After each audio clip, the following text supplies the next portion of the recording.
Welcome to the Forefront Radio. Welcome to the Forefront Radio. All right, y'all. So we're going to have a discussion. Christianity is Antichrist. Christianity is Antichrist. Let's get into it, y'all. Let's go to Deuteronomy chapter 13, verse 1. Listen close. It says, "If there arise among you a prophet or a dreamer of dreams and gives thee a sign and a wonder," meaning what? In modern religion today, you got priests, you got pastors, you got politicians that try to teach the Bible. And they foretell about their dreams and their visions that they see, allegedly. And the sign of the wonder come to pass, meaning the prediction that they made came true. The prediction that they made, the prophecy that they made came true. Watch this. It says, listen to what this says.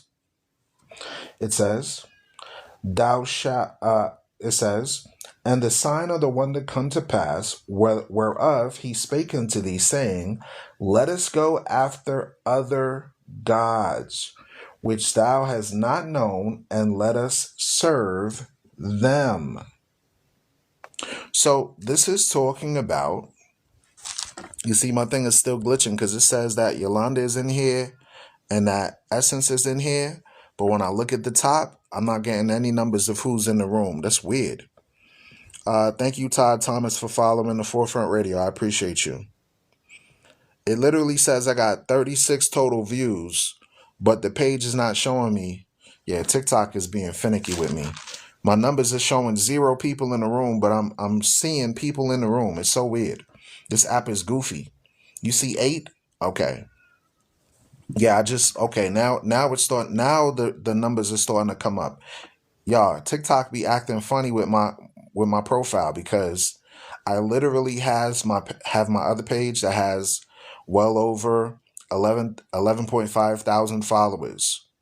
But when I go on TikTok live on my main account, I didn't get a notification. Okay, make sure you click at the top on my profile and make sure that the notification bell that you click on that and you click all notifications on each of my accounts. So whenever I go live, oh, it's done? Okay, good. All right, good. So whenever we go live, you should get a notification to your mobile device. So modern Christianity is not the Christianity of the Bible, because somebody might ask the question, why do you have a title called Christianity is Antichrist? Okay. Point number 1. Modern Christianity today is not the Christianity of the Bible. Meaning what? Peter, Paul, John, Moses, Abraham, Isaac, Jake, they never taught. Listen to what I'm about to say. They never taught what is being taught today in modern religion. Meaning what? They never taught about dressing up your children as a demon or a goblin or a vampire or a vixen. Dress them up like an angel or a demon and then say, we're going to celebrate Halloween. We're going to make this day that is participated by the Church of Lucifer and the Catholic Church. We're going to make it a day that's holy for everybody. Show that to me in the Bible. Show me Halloween in the Bible. It's not there. That's why I got this image right here of a witch with tree branches coming out of her arms. You understand? Because modern religion today is goofy. You're reading out of the Bible and you're like, wait a minute, I don't see nowhere where it's talking about holy evening, call it Halloween. It's not there. Most people that are in modern religion follow traditions of men, and they're not biblical. But then they'll argue with an Israelite and say, oh, you Israelites, y'all is a cult. No. How can somebody that's already in a cult then turn around and say, oh, you're a heretic? If you decide to follow the Bible, they're going to call you a heretic. If you say we need to keep the commandments of God, they're going to call you a Judaizer. You understand? If you say we need to follow what the Bible says, they're going to call you a heretic. I'm telling you, modern religion goes opposite of the Bible. That's why I say Christianity is not the same religion as the Bible, as what the apostles, the disciples, what Jesus, the prophets, Isaiah, Jeremiah, Nehemiah, what they taught is different than what is being taught today in religion. I'll give you another example. The prosperity gospel, right? The prosperity gospel, where your pastors are telling you, oh, send me $2,000 and I'm going to send you a prayer napkin. And when you wipe your sweat with the prayer napkin, you're going to be healed of all your diseases. Is that not what's going on Trinity Broadcasting Network? You go on Trinity Broadcasting Network right now, and there's a 800 number that you dial. You dial the number and say, hey, I need prayer. I'm going through stress. My bills are too high. I'm going through all of this negative stuff. I need some help. Can you pray for me? And the person on the line says, yes. Would you like to donate to the 700 Club? You're like, what? No, I'm having personal problems in my life. Would you contribute to the 700 Club? You can pledge today and send $100, $500, $1,000 to the Trinity Broadcasting Network 700 Club. And what we'll do, we'll go ahead and we will send you a dirty prayer shawl, and you can put the dirty prayer shawl on your head, and all your sicknesses and diseases will go away. All your bills will magically go away just for the low price of $1,000. And people are like, sure, okay, oh, okay. That's what they do. But real ministries that's out here in the streets, going in Africa, teaching the Bible correctly, they don't even donate $1. Like the Forefront Radio, I left America, came to Africa to teach the Bible, right? And I'll be shocked if I get a donation for $500. I would be shocked, right? But these ministries that's out here lying to the people, oh, they eat it up. They eat it like it's donuts with sprinkles on top. You understand? They will literally listen to John Hagee, right? A prominent orator that speaks well. He says, God will bless the land of Israel. God will bless the people of Israel. But wait a minute. You got the wrong people. You got the wrong people. You got the wrong people. God will bless the people of Israel and they will be a mighty nation. Donate your money, your resources to help the people of Israel. That's how he talks, right? John Hagee, right? But guess what? They got the wrong guy. They got the wrong guy, Chuck. The Jews of the Bible are black. That's a fact.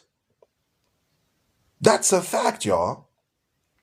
Watch this, watch this, watch this. I'm going to read the beginning of the Bible. Genesis, right? First book of the Bible. This should not skip a sermon. Watch this. Genesis chapter 2.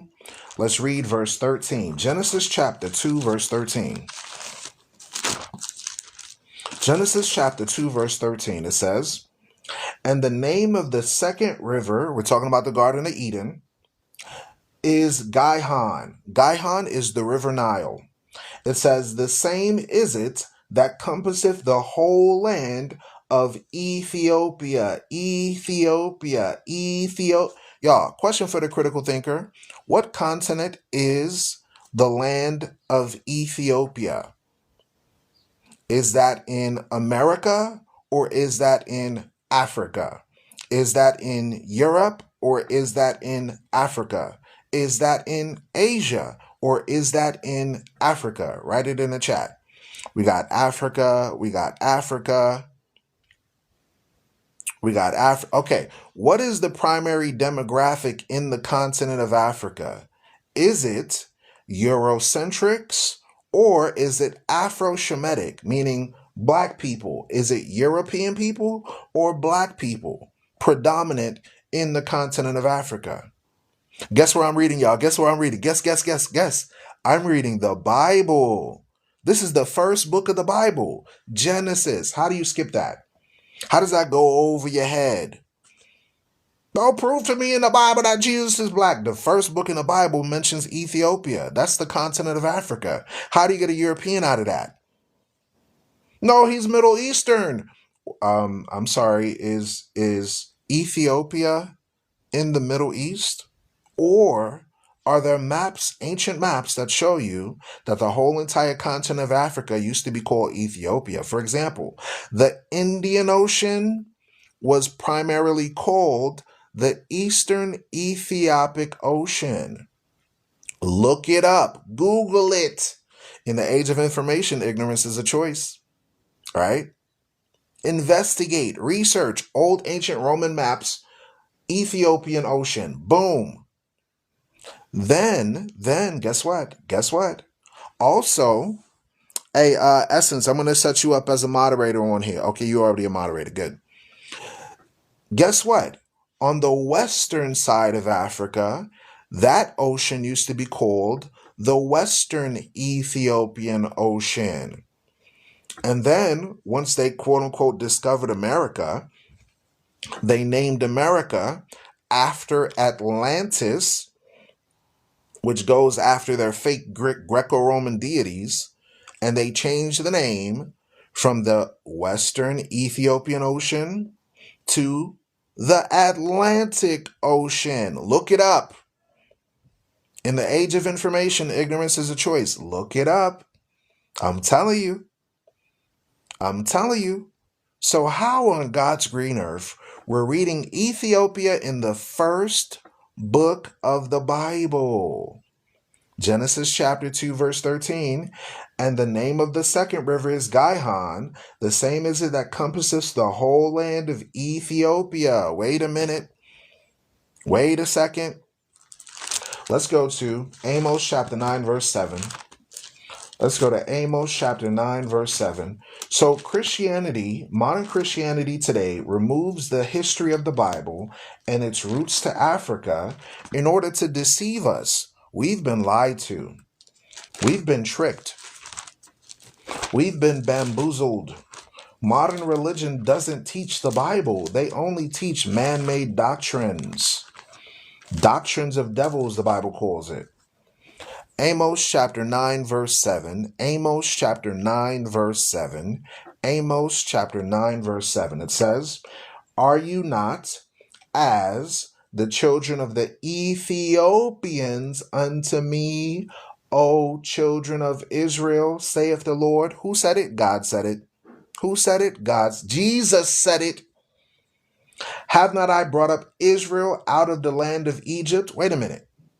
God compares the children of Israel to black Ethiopians. God compares the children of Israel to black Ethiopians. Then he says, "Did not bring you as slaves out of Egypt." Where is Egypt? In Africa. How do you get a European out of Egypt? Ethiopia. Then I asked a 5-year-old in the Christian church, what color is Jesus Christ? Whitey. What?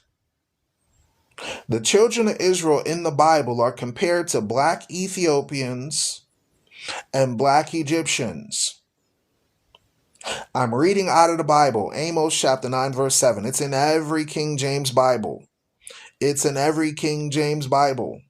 And you ask a Christian pastor, how long have you been teaching the Bible? Oh, I've been teaching the Bible for 20 years, 30 years, 40 years, 10 years, 5 years. What color is Jesus Christ? Whitey. What? How? How? How? The math is not mathing. The elevator don't go to the top floor. Not the brightest bulb in the house. Not the sharpest tool in the shed. The marbles don't roll in the right direction. Wake them up. Yeah, hopefully a piece of scripture could help them. You learn more in 5 minutes on the Forefront Radio than your entire time going to church. But when I read these Bible verses, all of a sudden, Forefront, I hate you. I've had Christians tell me, I hate you. I'm like, Aren't you supposed to love your neighbor as yourself? It was like, yo, I can't stand you, forefront. You always reading that Bible and you make it in a way where people can understand it. I hate your guts. Because all I'm doing is reading the Bible and explaining the Bible. You witnessed that, right? Right? Sister was on the TikTok live when I was talking to a Christian pastor, and the Christian pastor said, I hate you. I was like, wow. God bless you. Bless those that curse you, huh? Watch this. Amos chapter 9, verse 7. Are you not as children of the Ethiopians unto me, O children of Israel, saith the Lord? Have not I brought up Israel out of the land of Egypt, and the Philistines from Caphtor, and the Syrians from Ker? So we're reading out of the Bible that God took the children of Israel out of the land of Egypt, which is in Africa. These are the groups of people that are the descendants of enslaved persons out of Africa. And guess what? We got archaeological books. We got historical books. Watch this, watch this. I'm going to show it to you. I'm going to show it to you. I'm going to show it to you. I'm going to show it to you. Since we're here, I'm going to show it to you. Since we're talking about it, I'm going to show it to you. You're in for a treat, ladies and gentlemen. We're going to show it to you in a historical book. We're going to show you archaeological data proving Black history in the Bible. Oh, we got secondary sources. Oh no. Watch this, watch this. Let's flip the camera. Let's flip the camera and let's take off this, what is it called? This filter. I'm going to show you Black history in the Bible right now. You're going to learn more information in 5 minutes than your entire time going to church. Look at here, look at here, look at here. Look at here. Secondary sources. Look at the brown skin of the animal. Look at the brown skin of the man. This is in a book entitled The Bible as History in Pictures. The Bible. Look at the afro. Okay, put a 1 in the chat if you see the afro. Put a 1 in the chat if you see an afro. Put a 1 in the chat if you see a black man. Hello. This how you know he ain't European. Look at the skin right here. Look at the underbelly of the animal. White, right. Look at the melanation here. Look at the melanation here. Look at the afro right here. Hello. Black history in the Bible. This ain't straight hair. This is afro hair. This woolly hair. The Bible has history in pictures. There we go. Put a 1 in the chat if you see the afro. Put a 1 in the chat if you see the afro. Put a 1 in the chat if you see the afro. This is Black history in the Bible, y'all. Why you ain't never learned that in church? Why you never learned that in church, Skippy? What's going on here? My pastor did not tell me the truth. He told me Jesus was YT with no Bible verse. But now I'm looking in a history book written by a German person. A German person. Got because they can't say, hey, Forefront Radio, you're biased. No, this is a European that made this book called The Bible as History and Pictures.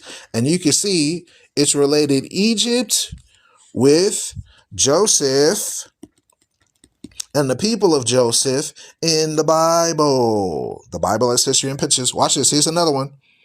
Here's another one. Look at here, look at here, look at here. For educational purposes only. Black history in the Bible. Black history in the Bible. You see the archaeological data? You see that right there? You see that right there? Look at that, look at that, look at that, look at that, look at that. Look at that, look at that, look at that. So, in a book called The Bible as History and Pictures, we just proved to you in less than 10 seconds more history than you ever learned in church. Let me change my profile again.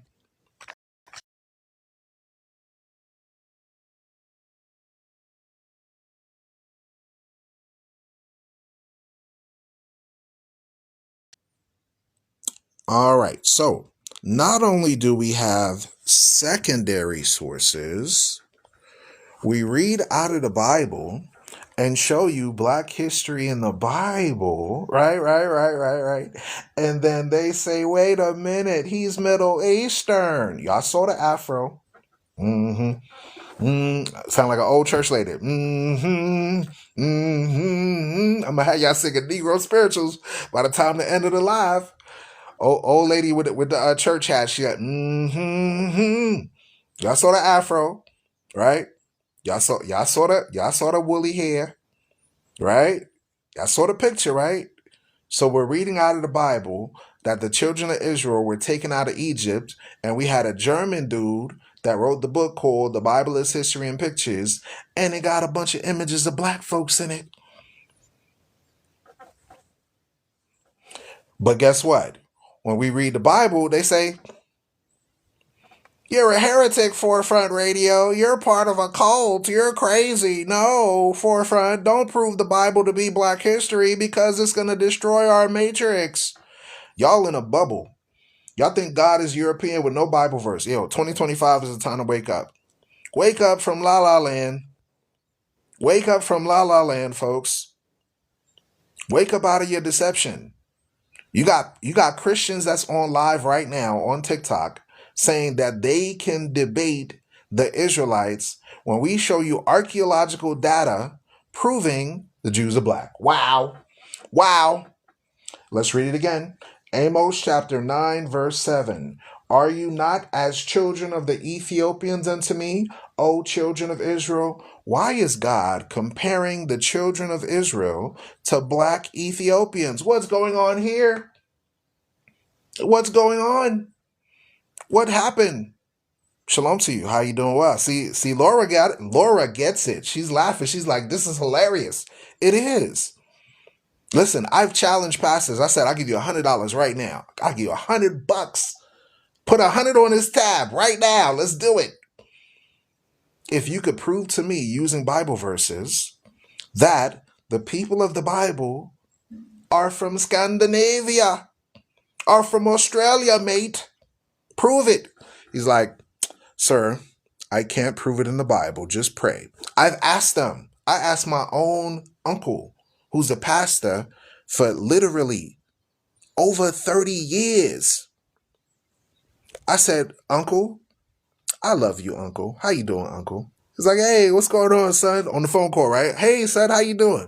I'm like, I'm doing all right. I have a problem. Can you help me? He's like, yeah, sure. What's going on, my son? Can you help me? Because I'm trying to look up a Bible verse. Make sure y'all follow the Forefront Radio, by the way. If you haven't followed, make sure you follow. I'm trying to find a Bible verse that says that Jesus Christ is European. Could you please help me find it? He says, there is none. He says, there is none. Wait. What? He says, there is none. He says, there is none. There's no Bible verse whatsoever. Y'all, let's do a quick poll. Smiley face for yes, sad face for no. If you just realize that they've been lying to us, put a smiley face. Put a smiley face for yes. If you just realize in less than 10 minutes of me just reading the Bible and showing you archaeological data, put a smiley face. I got a minute to do it. Hurry up. Click on the smiley face or put the smiley emoji. If no, put the teary emoji. If your answer is no, then please do me a favor. Hit the guest icon and prove the Bible wrong. Don't prove me wrong. Prove the Bible wrong. Because the Bible says, watch this. Because somebody might say, oh, Forefront Radio, well, I understand what you're saying, but it's not talking about black skin. Are you sure? Are you sure? Are you positive? Are you going to bet $100 on it? Are you going to bet $1,000 on it? Right? They say, Forefront, it's not talking about black skin. Okay. Lamentations chapter 5, verse 10. Lamentations chapter 5, verse 10. Does the Bible talk about black skin? Let's find out. Let's walk this walk together. It says, our skin was black like an oven. Wait a minute. Our skin was black like an oven because of the terrible famine. Wait a minute. Let me zoom in on the screen so you can read it with me. So that way y'all know I'm reading directly out of the Bible. Let me take off this profile right here. This thing. Okay. Can put a 1 in the chat if y'all can see this on the screen. Put a 1 in the chat if y'all can see this on the screen. Does it say our skin was black like an oven because of the terrible famine? Y'all see it say our skin is black, right? Our skin. What is skin? When you go to a dermatologist, when you go to a skin doctor, right? He's called a dermatologist, correct?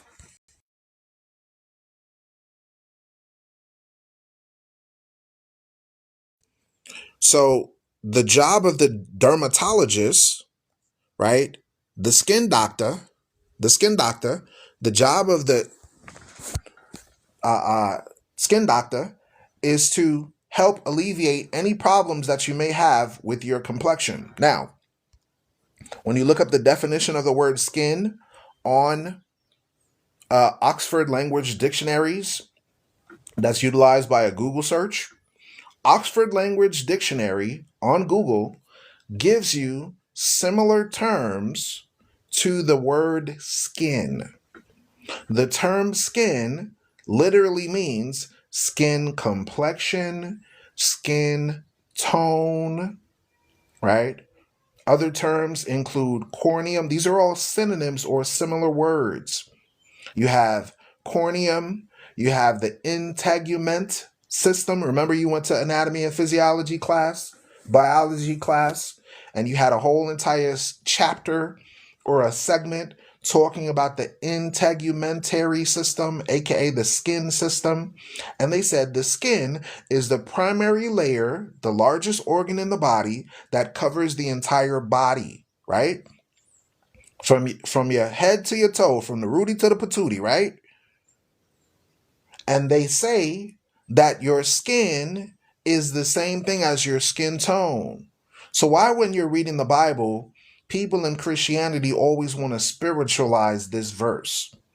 It says, our skin was black like an oven because of the terrible famine, right? Then they say, brother, it's talking about a famine. It ain't talking about your skin tone. It's just talking about a famine.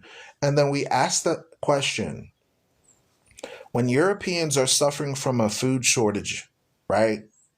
Does their skin tone become more pale or does it become more dark?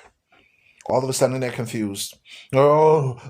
Why you gotta go there? Why you gotta make it about race? We're not making it about race. We're making it about truth.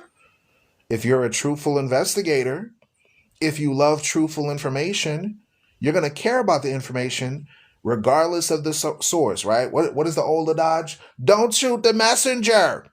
I'm just a messenger, y'all. So when we show you archaeological data and books, right? Showing you melanated people in the Bible, y'all. There's no way for you to be so deceived that you decide to follow what modern religion has lied to you about. Y'all understand that? Put a 1 in the chat for yes, put a 2 in the chat if you're confused. Put a 1 in the chat for yes, put a 2 in the chat if you're confused. All right, make sure y'all follow the Forefront Radio. For some reason, this thing won't let me change the So make sure y'all follow this account. Follow the Forefront Radio. Follow. Click that thing up top there. Make sure you follow. If you haven't followed, make sure you follow this account. So, why is this information important? It's because modern religion today is anti-Bible. So if they're anti-Bible, that means by default, they're anti-God. If they're anti-God, that means by default, they're anti-Christ. Y'all get it? It's that simple. Watch this. Christianity is saying God hates the sin, God loves the sin and hates the sinner, right? That ain't in the Bible. Psalm chapter 5, verse 5, it says, "The foolish shall not stand in thy sight. Thou hatest all workers of iniquity." When you're a worker, that means you have a job, correct? Right? That's what a worker is, an employee, right? This Bible verse is saying God hates employees of sin. Employees of sin. Now, what is sin? Let's find out, because your Christian pastor will never tell you. I don't know what's going on with this coffee. It's making me choke. What is sin? Let's go to 1 John chapter 3, verse 4. It says, "Whosoever commits sin transgresses also the law, for sin is the transgression of the law." Wait a minute. So a person that sins is a person that breaks God's laws. Let's go back. Let's go back to the book of Psalms. Psalms chapter 5, verse 5. It says, "The foolish shall not stand in thy sight. Thou hatest all workers of iniquity." Wait a minute. So that's telling us, number one, many people that are following these pastors on TikTok and YouTube and Facebook and Trinity Broadcasting Network, and they say statements like, "God laws are done away with. You don't have to keep the law. You have grace. You're not under the law. You are under grace." And they don't even know what the heck that means. You're not under animal sacrifice no more. Christ is your sacrifice, but you still got to be obedient to God's commandments. That's what that means. You have a grace period to get your mind right before Christ comes and destroys the earth. That's what that means. But the foolish, God is like, "I can't stand these people. I can't stand these pastors." That's what God is saying. "The foolish shall not stand in thy sight. Thou hatest all workers of iniquity." Guess what? Your pastor, your Christian pastor, is an employee of lawlessness. That's what it's saying there, y'all. When you open your mouth and say you don't got to do what the Bible say, you're anti-Bible. You understand?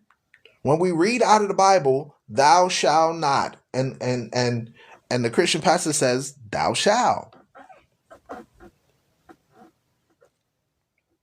Christians hate the Bible. That's what it is. That's the only logical thing that you could come up with. God says something, and the Christian church says the opposite. Let's read it again for the kids in the back. Psalms chapter 5, verse 5. It says, "The foolish shall not stand in thy sight. Thou hatest all workers of iniquity." Workers of iniquity. I'm trying to break this down in a fraction to a way where you could understand. When a church elder or leader or pastor says to you, "The Bible says one thing, but we're going to teach you the opposite," right? God says, "Keep my 7th day holy," which is what? Sabbath day. And the church says, "No, let's do Sunday instead because the Catholic Church and the Protestants said so." That means they're foolish according to the Bible. God can't stand them. Let's read it again. "The foolish shall not stand in thy sight. Thou hatest all workers of iniquity," meaning what? Employees of lawlessness. God can't stand them. They're foolish prophets. False prophets. That's what he means. The foolish is going into false. They lie on the Bible. Here it is. God gave you Passover. That's our Independence Day. A group of people that were set free from captivity. What greater gift can God give you than freedom from oppression, freedom from the global elite mistreating you? He says, "Look, I'm going to give you Passover. I'm going to give you the Sabbath as a sign between me and you that I'm the one that delivered you out of oppression. Guess what? We turn around and say, but Christmas, Santa Claus, a fat obese man coming down my chimney is going to bear gifts. Satan Claus, please. Satan Claus, give me a gift. I want presents. And you get your kids to write a letter. Even though the Bible says, thou shalt not covet, thou shalt not lust, don't be greedy for stuff. You got your kids writing a letter saying, Santa, I was good this year. I wasn't naughty. Could you please give me an Xbox? The hell is this? What the hell is going on here? Santa, I was good. Could you please give me a Barbie doll? What the hell? Thou shalt not covet. You're teaching your kid to be greedy for materialism and gain. Greed. God gonna bless me for what he give me. Santa Claus. Y'all, there's people that worship Superman better than they believe the Bible. I'm telling you. They'll go to Comic-Con. They'll dress up like Superman. They'll pay their movie tickets. Right now this summer, you're going to see a whole bunch of people go and worship Superman at the movie theaters. They're going to pay their tithe, aka the movie ticket, right? They're going to buy some popcorn, right? They're going to have a whole entire festival to see hey, shalom to you, Elizabeth. Hope you're doing all right. To see a pervy YT dude in his underwears in blue and red. That's what. Yo, grown ass men are gonna be walking around to see an adult man in his tidy whitey. You can't make this stuff up, man. You can't make this stuff up. Watch this. Let's go. Somebody might be laughing like, Forefront, what are you talking about? How is this in the Bible? Watch this. I'm going to show it to you. Watch this. Let's go to Deuteronomy chapter 13, verse 1. It says, if there arise among you a prophet or a dreamer of dreams and gives thee a sign or a wonder, meaning what? You're watching it on the television screen, the signs and wonders. Oh, he can shoot laser beams out of his eyes. He got x-ray vision. He can bend the bow of steel. Even though we read about King David being strong enough to bend steel. They get it from the Bible, y'all. He's able to fly. No, Jesus Christ is able to fly. But we attribute the miracles that Christ can do to Superman. Watch. When we continue, I'm going to show you Christ flying. I'm going to show you Christ flying in the Bible, and you're going to say, wow, they stole it from the Bible and gave it to Superman. I'm going to show it to you. Watch this. It says, and the sign or a wonder come to pass, whereof he spake unto thee, saying, let us go after other gods. What are examples of other gods? Zeus, Aphrodite, Thor, the thunder god, Zeus. Wait a minute. Zeus throws lightning bolts. Odin and Thor throws lightning bolts. Shazam throws lightning bolts. Shazam, bah! Black Adam throws lightning bolts. Shazam, bam! Superman, thank you for the heart. You know I love you. Tomorrow y'all in the building. Mwah. So, we're reading out of the Bible that somebody is going to start worshiping other gods, right? Somebody going to start worshiping other gods. We call them superheroes today. Let's read on.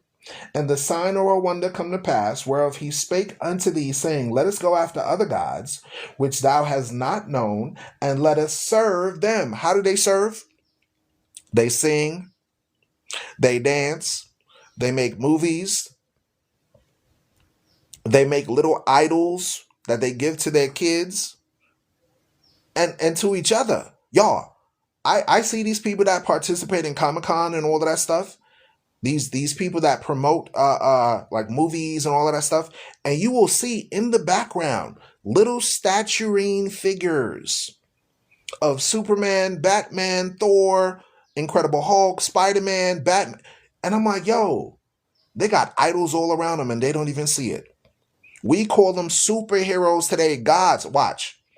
If you investigate closely and ask the people that created those TV shows and movies, they're going to tell you without a doubt that those superheroes are based on Greek and Roman gods, Egyptian gods. I'm not making this up. I'm not making this up. Watch this. It says, thou shalt not hearken unto the words of that prophet or that dreamer of dreams, for the Lord your God proves you to know whether you love the Lord your God with all your heart or with all your soul. Now notice this. The Christian pastor will always say, the biggest commandment is love the Lord with all your heart, mind, and soul. Ain't that what they say? But we're reading out of the Bible, the same commandment is given as it relates to only serving the Creator and not bowing down to false idols. False idols. Superman is an idol. Now watch this. Let me get my apocrypha. Watch this. Y'all remember I told you that I'm gonna show you that Jesus was flying and they stole that out of the Bible and gave it to Superman? Y'all remember that, right? Y'all remember that, right? Watch this. Let's go to 2nd Esdras. I'm going to show you that. I'm going to show you Christ flying in the Bible, in the book known as the Apocrypha, right? Watch this. It says, 2nd Esdras chapter 13, it says, verse 1. And it came to pass after 7 days, I dreamed a dream by night, and lo, there arose a wind from the sea that it moved all the waves thereof. So this man is having a vision, right? And he's looking into space and he sees space waves moving, right? You know how, like you say, the waters below the earth is the ocean and the waters above the earth is space. That's what he's talking about. Watch this. It says, and I beheld, and lo, that man waxed strong with the thousands of heaven. With the thousands of heaven. Wait a minute. Who is this talking about? Let's find out. Watch this. Let's go to another reference. Let's go to the book of Jude. Because it says with the thousands of heaven, right? Let's go to the book of Jude. I'm going to come back. You got to always cross-reference so you can make sense of what it's saying. Watch this. Let's go to the book of Jude, chapter 1. I'm going to show you what it means when he says with the thousands of heaven and who that's talking about. Jude chapter 1, and let's read verse 14. It says, and Enoch also the seventh from Adam prophesied of these, saying, behold, the Lord comes with 10,000s of his saints. You see that? So this is talking about the Lord, right? Who is the Lord? Yahushua, Yeshua, Jesus, Yahshua, Joshua, right? Watch this. It says, to execute judgment upon all, and to convince all that are ungodly among them of all their ungodly deeds which they have ungodly committed, and of all their hard speeches which ungodly sinners have spoken against him. All right, so now we know who that's talking about. It's talking about the Lord. Let's go back. 2nd Esdras chapter 13, verse 3. And I beheld, and lo, that man waxed strong with the thousands of heaven. Now we know that's talking about the Lord. It says, and when he turned his countenance to look, all the things trembled that were seen under him. And whensoever the voice went out of his mouth, all they burned that heard his voice, like as the earth fails when he feels the fire. And after this I beheld, and lo, there was gathered together a multitude of men out of number from the four winds of heaven to subdue the man that came out of the sea. Meaning what? Christ is coming through space. A whole entire armada of angels coming down. And all the nations of the earth are now, it's alien invasion. Oh no. They've been trying to deceive us with all of their movies, their magazines, their comic books, their fake documentaries, that whatever's coming from space is demonic and evil and it's coming to destroy us. The Bible is talking about Jesus coming on the earth from space. You better wake up and smell the coffee. The nations that control this world today serve the bad guy. Let me put it like that. The dragon. Let's put it like that. And I'll prove it to you. Watch. I'll prove it to you. It says, After this I beheld, and lo, there gathered together a multitude of men out of number from the four winds of the heaven, meaning all over the earth, to subdue the man that came out of the sea, meaning out of space. But I beheld, and lo, he hath graved himself a great mountain, and flew upon it, and flew upon it, and flew upon. Wait a minute. We're reading a prophecy about Jesus Christ, the Lord. He graved a mountain, Mount Sinai, and flew upon it. I told you, did I just tell you I was going to prove to you that Jesus Christ in the Bible could fly? I just proved to you that Jesus Christ in the Bible could fly. They took that and they gave it to Superman. Dun, dun, dun, dun, Superman. Dun, dun, dun, dun, dun, dun, dun, dun, dun. The hell is this? And he has an S on his chest. You thought the S was for super? The S is for the dragon. Let me put it like that. You got your kids worshiping the dragon, Satan. There you go. Watch this. Yeah, watch this. I'm going to show y'all something. Question for the critical thinker. Why does the United States have a cybersecurity logo, and on the United States Air Force cybersecurity logo is a dragon around the whole world? Look it up. It's on Google. It's on Google. Just type United States Air Force cybersecurity OPSEC logo. United States Air Force cybersecurity. I'm not making this up.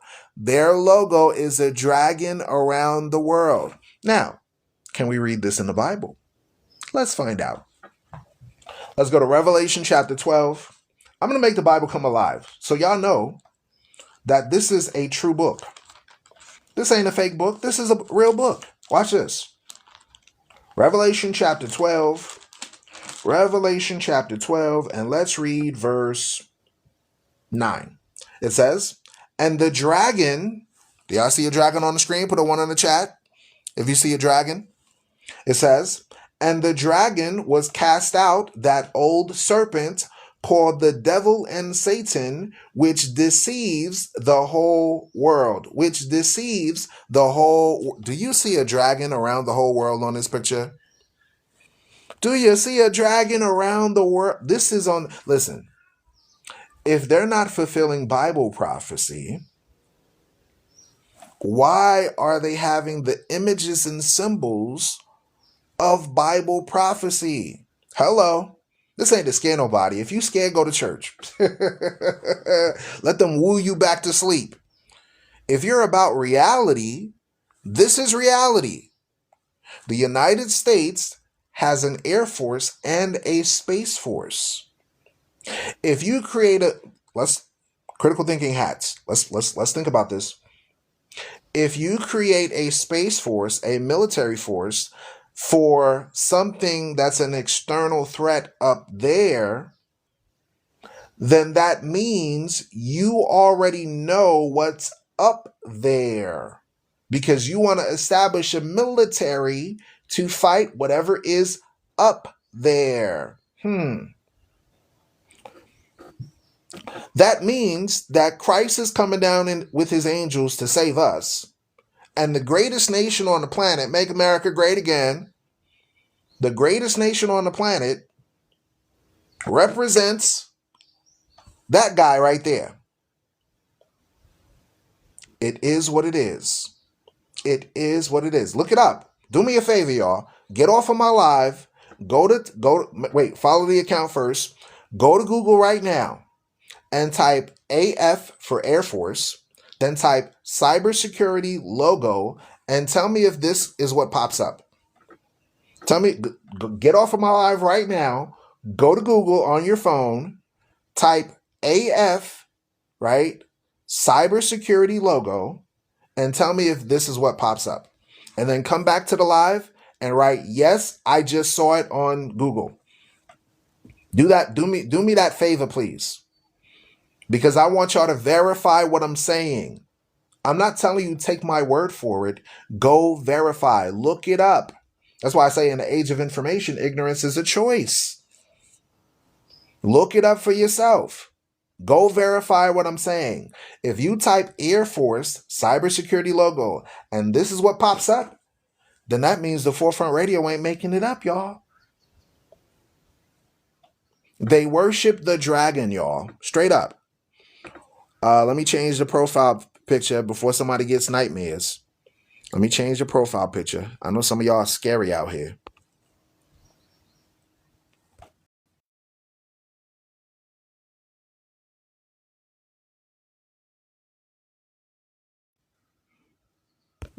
All right. All right. So Essence just said it's on there. You see that? You see that? So America was a Christian nation, correct? That's what they say. But yet America teaches opposite of the Bible. We teach the Bible, and Christians go against what is written in the book. Hence the title. If you disagree, feel free to hit the guest icon and prove the Bible wrong. Prove the Bible wrong. All the scriptures that I just read, give me Bible verses that say otherwise. We read in the Bible the connection between the Bible and the continent of Africa. We read in the Bible the connection of the Bible with Ethiopia. We read in the Bible the connection of the Bible with Egypt. That's in Africa. We read in the Bible our skin was black. We read in the Bible that Jesus could fly. We read in the Bible that God forewarned us about false prophets, false teachers, false pastors, right? We read it in the Bible. We read it in the Bible. And we also read in the Bible that the dragon deceives the whole world. How did he deceive the world? Religion, politics, science, education, television. Some of y'all know more on TV than y'all know in a book. Not everybody. Some people like to read. But most people have never read the Bible in its entirety. And when they do read the Bible, it's like they got Gentile goggles on that only has them see what they want to see. How come all of these Christians in the Bible, in Christianity, and they only know John 3:16? For God so loved the world, brother. For God so loved the world. Like I'll get a Filipino dude come and argue me down. For God so loved the world, brother. There's no way that God loves everybody. Yo, what? He'll say God don't love everybody, but then he'll say God loved the world. That's Christianity, y'all. A walking contradiction. If you want to follow God and follow the Bible, you're going to be righteous without the manipulation of modern religion. You're going to be morally upright without the glitz and glam of a Vatican and a church administration, right? That's going to lead you in the wrong direction to follow man instead of what the Bible actually says. Listen, this is not a personal mission towards anybody individually. I'm talking about the institutions that were established that go against the Bible. That's what I'm talking about. So individually, there's a lot of sincere people that really want to do what God says to do. But you can be sincere and be sincerely wrong. You can be earnestly having a desire to do what's right, but just be deceived in the mind and not know what's right according to the Bible. That's why you need teachers that will actually guide you and teach the Bible without the filter of Gentile dogma, right? Western influence, right? The Bible started in the East, not the West. So we have to understand the Bible from the East perspective, not the West perspective, because the West already show you they serve the dragon, which is the devil. So that tells us if the Catholic churches in America, the Baptist churches in America, the Seventh-day Adventist churches in America, the Jehovah's Witness churches in America, the Apostle, whatever, Church of God in Jesus Christ, all of these religious denominations are here. Christian Science is here. Christian witches is here. How you a Christian and you celebrating witchcraft and sorcery and you call it Halloween? How? That makes no sense at all. If you disagree, hit the guest icon. Maybe you can convince me to become a Christian again. For me, I know that my ancestors were the ancient Hebrews. My ancestors were the ancient Hebrews of the Bible. The Israelites were followers of Christ. The early Christians were Jews, Israelites. So how in 2025, now we confuse, we say, I want to be a Roman Gentile Catholic. I want to be a Roman Gentile Baptist. I want to be a Roman Gentile Protestant. I want to be a Roman Gentile Anglican. What? Listen, there's no gates to the kingdom of heaven for Baptists. It's not there. Watch this. Revelation chapter 21, verse 12. And had a war great and high. We're talking about the kingdom of heaven on earth. Listen close. It says, and had a war great and high, and had 12 gates, and at the gates 12 angels, and names written thereon, which are the names of the 12 tribes of the children of Israel. Wait a minute, y'all. Forefront Radio, there's no Baptist gate? There ain't no Baptist gate. Forefront Radio, there ain't no Catholic gate? Nope. Forefront Radio, there ain't no Seventh-day Adventist gate? Nope. So imagine, you got 12 huge black angels standing in front of the gates, and they can determine who gets to go in and who gets to go out. And these bodyguards have a VIP list. Who is on the VIP list? Let's read it again. It says, and had a war great and high, meaning nobody's just going to hop over the gate and be like, I'm going to get into heaven regardless of what Jesus say. And had a war great and high, and had 12 gates. So in Christianity, they tell you about one pearly gate. They say, come to the pearly gate, it's one pearly gate. No, the Bible says 12 gates. Meaning what? They say, come to the pearly gate, it's one pearly gate. No, the Bible says 12 gates. Meaning what? There's 4 walls. There's 3 gates on each of the 4 walls. Watch this. 3 times 4 is 12 for the people that's not too fast with math. It says, and at the gates 12 angels, and names written thereon. What is the VIP list? And names written thereon. What is the VIP list? And names written thereon, which are what? The names of the 12 tribes of the children of Israel. Wait a minute. I've been going to church all my life, and all my life they told me everybody go to heaven. No, that's not biblical. That's everybody not getting in the kingdom of heaven. You think workers of iniquity gonna go in the kingdom of heaven, y'all? Do you think people that are employees of lawlessness, if your pastor ain't getting in, what makes you think you gonna get in if you still in them churches? Listen, when I left the church, that's when I learned the Bible. That's weird. How did I learn more about the Bible once I left church? By actually reading the Bible for myself without the Christian pastor trying to tell me what it says. I read it for myself. Imagine trying to ride a bicycle and somebody's just telling you what the owner manual says instead of you riding the bike for yourself. Ride the bike for yourself. Read the Bible for yourself. All I'm doing is reading the Bible. Notice, most people in Christian religion, they'll have select passages that the Christian pastor will cherry pick, right? And they don't read the whole entire Bible. You ask them basic questions and they don't know the answer. Basic questions. Hey, pastor, where's the 10 Commandments? It's in the law of Moses. That's how they talk. It's in the law of Moses. Yo, pastor, can you tell me where in the Bible is thou shalt not commit adultery? Oh, it's in the law of Moses. It sounds so simple. They don't teach you not to celebrate Christmas, though. Exactly. Pastor, Shalom, hope you're doing all right. Pastor, can you tell me, please, where in the Bible it says to honor your mother and your father?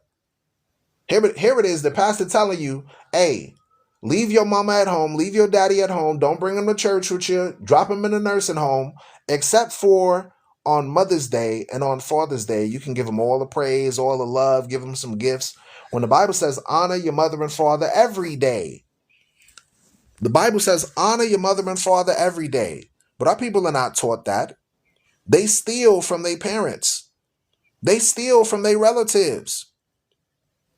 You understand? But then they wait for one day out the year to say, Mama, I love you. Daddy, I love you. Give me a hug. I wish you all the best. The whole rest of the year, they don't give a damn about their relatives. They don't care. You got Christian pastors and Israelites, shockingly, that be saying stupid stuff like, to hell with your mama, to hell with your daddy. If he ain't in the truth, then he ain't in. If he don't go to our church or if he don't go to our camp, to hell with him. I'm like, yo, do you not read the law that says, cursed is he that curseth father and mother? Do you not read the law that says that? Don't ever open your mouth ever again to say that dumb stuff. If they're not following the scriptures, say your mother and father needs to repent, not to hell with your mama and your daddy. You got Christian pastors saying this dumb stuff. They pick and choose what they want to believe. They pick and choose. So who's not going to get in? Who's not going to get in and who is going to get in? Watch this. Let's go to Revelation chapter 22, verse 15. First, we're going to talk about who's not going to get in. Then we're going to talk about who is going to get in. So y'all can tell the difference. Watch this. Revelation chapter 22, verse 15. For without, meaning outside the kingdom, are dogs, are dogs, are dogs. Wait a minute. For without are dogs? For without are dogs? What does that mean? What does that mean?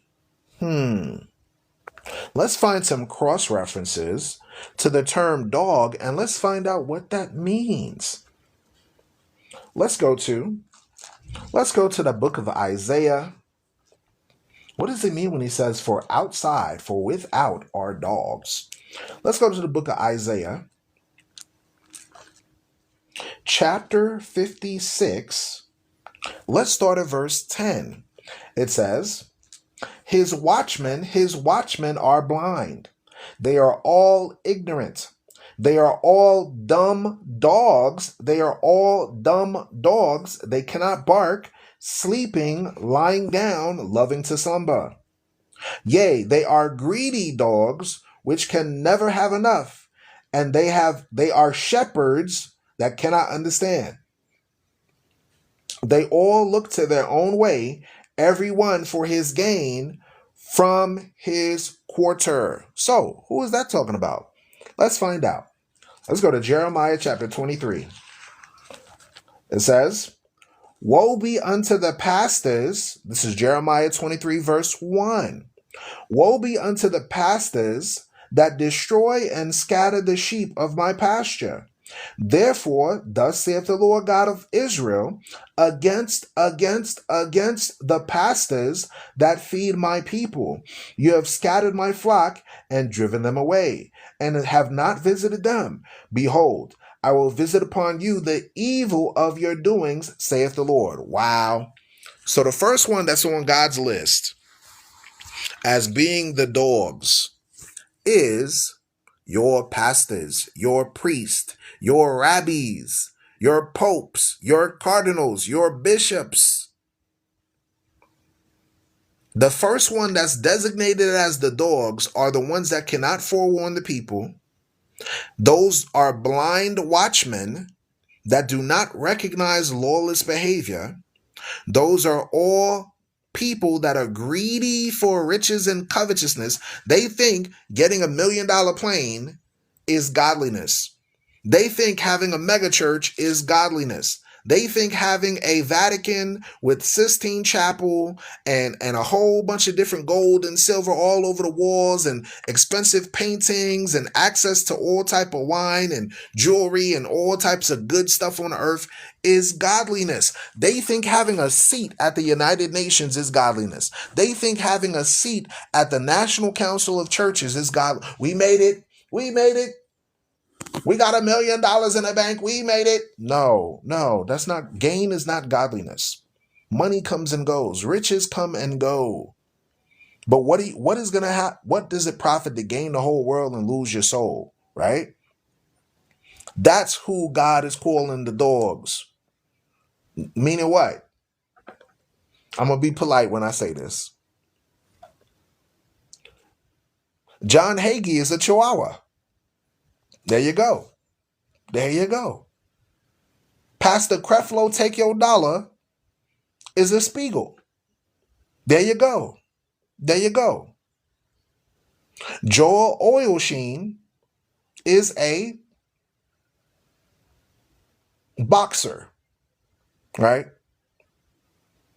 Let me not get on the female pastors, because then if I say they are B, then people are like, forefront, you're a B.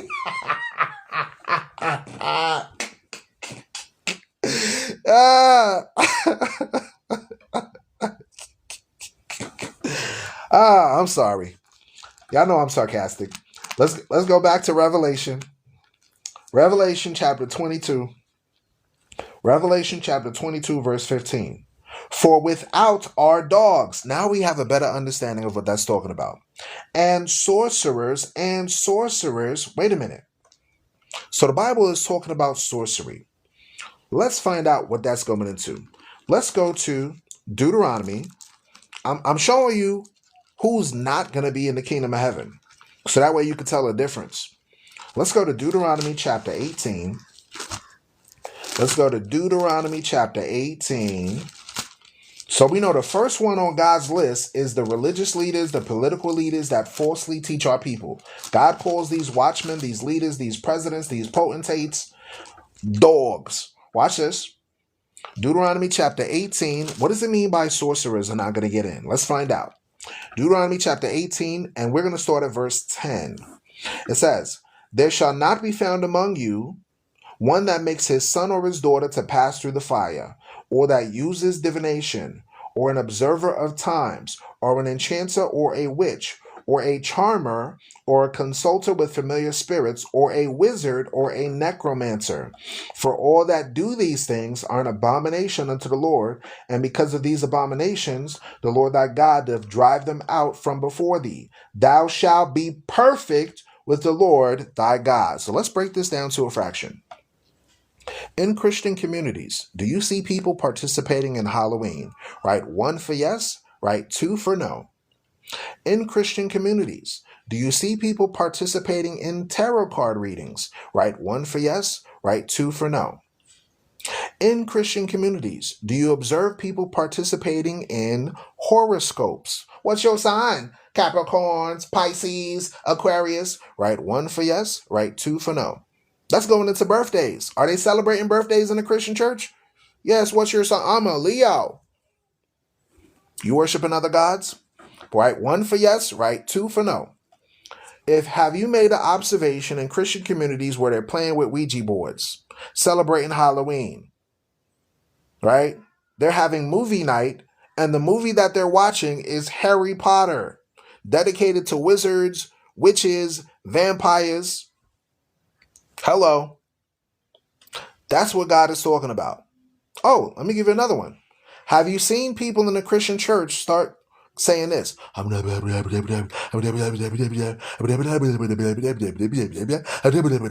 have bought a Honda, could have bought a Ford. Have you seen them doing that? Somebody's confused. They're like, what is that? Speaking in tongues. That fake ass speaking in tongues that they say they're doing. Have you seen them doing that? Right, 1 for yes, right, 2 if you're confused. Because somebody's like, what is that? What is that going into? Watch this. I'm going to show you that it's dealing with witchcraft. Watch this. Let's go to Isaiah. Should have bought a Honda, could have bought a Ford. Should have bought a Honda, could have bought a Ford? What? What did that pastor just say? That's how they talk too. Let's go to Isaiah chapter 8. Isaiah chapter 8. This is going all under the category of sorcery because they brainwash the people brain. Watch this. Isaiah chapter 8, let's read verse 19. And when they shall say unto you, seek unto them that have familiar spirits, and unto wizards that peep and that mutter, unto wizards that peep and mutter. Wait a minute. God is saying that these people in the holiness movement, Pentecostal movement, like who? Right? They be talking like that, right? And you be looking at him like, oh, he's full with the Holy Ghost. He is slain by the Spirit. No, God calls those wizards that mutter and they peep. Put a one in the chat if you've been seeing that in the Christian community. Christians hate the Bible. No, forefront. We're not filled with no demonic spirit. Yes, you are. When they going around mumbling and peeping and you can't understand what they're saying, that's against the Bible. God calls it glossolalia. It's the same thing that witches do. They're chanting spells. They're chanting spells to brainwash people. That's what they're doing. Watch this. It says, and when they shall say unto you, seek unto them that have familiar spirits, and unto wizards that peep and that mutter, should not a people seek unto their God for the living to the dead? Meaning what? They speak to familiar spirits, spirits of the dead that are unalive, right?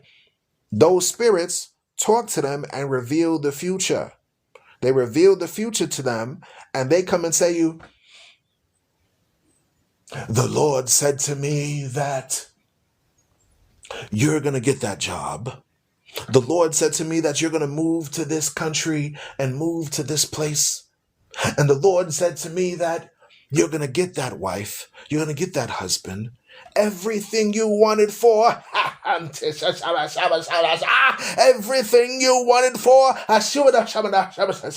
Everything you wanted for, the Lord will give you this day. You shall be the head and not the tail. You shall be the front and not the back. You shall be the first and not the... That's how they talk, y'all.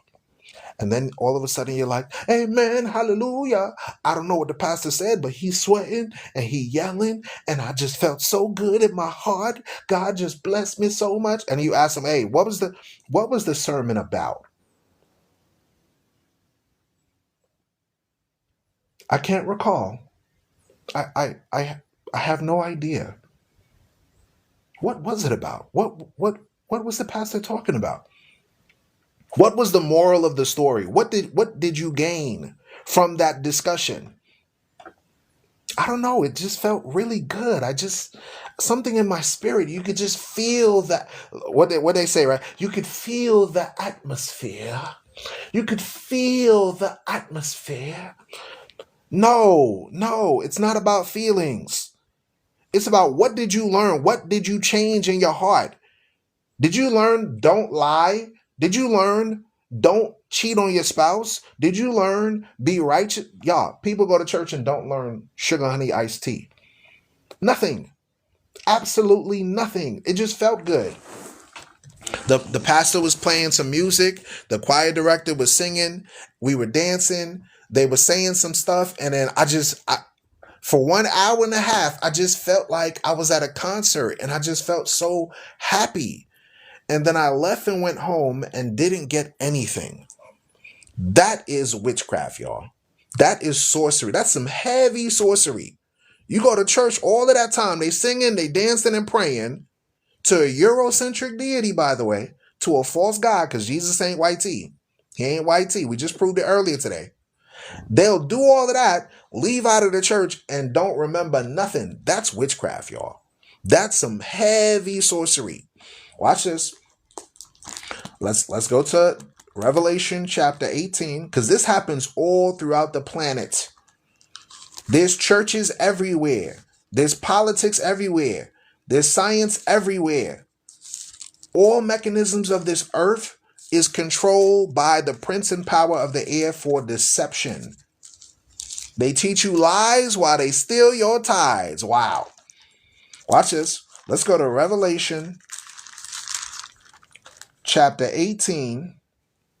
Let's read verse 23. Listen close. Listen close. It says, and the light of the candle shall shine no more at all in thee. This is talking about Babylon the Great, aka the United States of America, make America great again. It says, and the light of the candle shall shine no more at all in thee, and the voice of the bridegroom and of the bride shall be heard no more at all in thee. Where do people get married? In a church. Brides and bridegrooms. God says the sound of the bride and the bridegroom is not going to be heard no more in America. Watch this. It says, for thy merchants were the great men of the earth. Talking about who? Merchants are going into what? Corporations, right? For thy merchants are the great men of the earth, right? Like who? This guy right here. Elon Muskrat.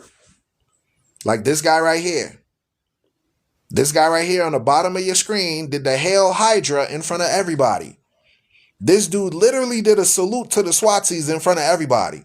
Your merchants, meaning your corporations, were the great men of the earth. We're reading the Bible. Watch this.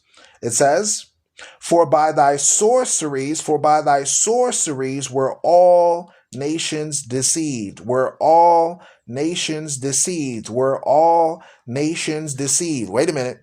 All nations throughout the planet are involved with Christianity. There's a Catholic Church in every country across the planet. There's a Baptist church, Anglican church, Seventh-day Adventist church, right? And they all have ties with corporations in America. Tell me I'm lying. Tell me I'm lying. Tell me I'm lying. Tell me I'm lying. Oh, you lying, Forefront? Okay, watch this. If that's not the case, why when I go to the deepest jungles of Africa, right? Not jungles, let me not say that because it make y'all think that Africa don't got no resorts and hotels and lavish lifestyle. Deep in the villages in Africa, I can find a Baptist church. There's an Islamic mosque literally down on the main highway, right across the street from the British hospital. So there's a British hospital on one side, and there's an Islamic mosque on the other side. You understand? I could find a Catholic church, a mosque, a rabbinate temple, and all of these other things, but I can't find a Israelite organization. Nobody that teaches the Bible is Black history. I can't find it. You understand? Can you find an Ethiopian church in America? Maybe one, maybe two. Can you find a Black church that teaches Black history in the Bible correctly? Maybe a few organizations, maybe a small smidgen, maybe little. The Bible says, for by thy sorceries were all nations deceived. So now let's think about this for a second. The Christian pastor is singing wop babaloo bop wop bamboo. And everybody in the church say, hallelujah. He's anointed of God. Many of y'all TikTok prophets that's on here got more than 50,000 followers, 100,000 followers. And when you listen to their content, watch this. Very popular, very prominent people. What does the Bible say about these popular people? Because they're not going to put the Forefront Radio on the platform, because I'll tell you like it is. They're going to say, Forefront, you're too raw. You're too blunt. Watch this. Luke chapter 6, verse 26. Woe unto you when all men shall speak well of you, for so did their fathers to the false prophets. Wow. We just read in the Bible, misery to those that are highly popular. When all men speak well of you, if you're a Christian pastor and nobody ain't saying, hey, I can't stand your guts, I hate you, you always reading the Bible, there's a problem. There's a problem because you're teaching to tickle the people's ears. They're teaching to tickle the people's ears. People like to argue. People like to debate. People like drama. That's why you'll have rooms where they'll have 200, 300, 400,000 people listening, and nobody is learning anything at all.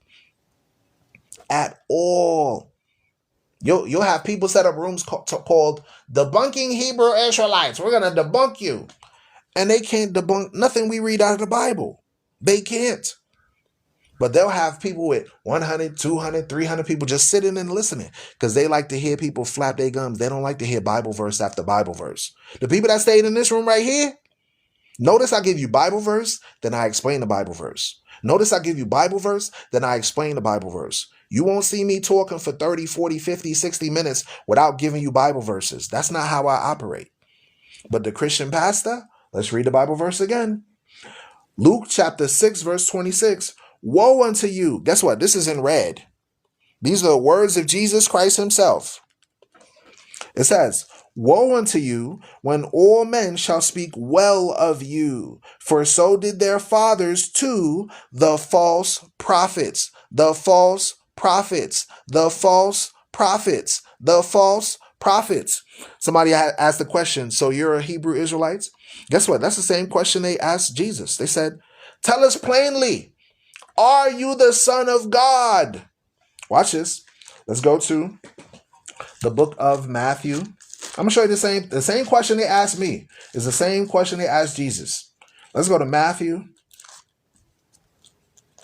chapter. Let's go to Matthew chapter. Let's go to chapter 26. And let's read verse 61. It says, and said, this fellow said, I am to destroy the temple of God and to build it in 3 days. And the high priest, that's the religious leaders, and the high priest arose and said unto him, answer thou nothing? What is it which thou witness against thee? But Jesus held his peace. And the high priest answered and said unto him, I adjure thee by the living God, that thou tell us whether thou be the Christ, the Son of God, the Son of God, the Son of God. Jesus said unto them, thou hast said, meaning you said it, right? Like the brother that, the person that said, so you're a Hebrew Israelite? Thou saidest. So you say. That's what you said. Watch this. Jesus said unto him, thou hast said, nevertheless, I say unto you, hereafter shall you see the Son of Man sitting on the right hand of power and coming in the clouds of heaven. Wait a minute. So Christ is saying, you're going to see the Son of Man sit on the right hand of power in the clouds of heaven. Watch this, watch this, watch this. I'm going to show you that same authority that Christ came to sit and have dominion is the same authority given to Israel. Watch this. Watch this. I'm going to make it so easy. Watch this. Let's go to Genesis, the beginning of the Bible. You can't get no more Bible than Genesis. It's the first book. Let's go to Genesis chapter 32. Notice we're reading the Bible and explaining the Bible. You'll learn more in 5 minutes on the Forefront Radio than your entire time going to church. Watch this.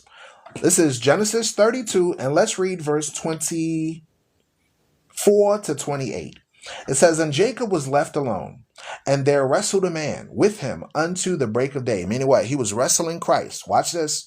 And when he saw that he prevailed not against him, he touched the hollow of his thigh. And the hollow of Jacob's thigh was out of joint, as he wrestled with him.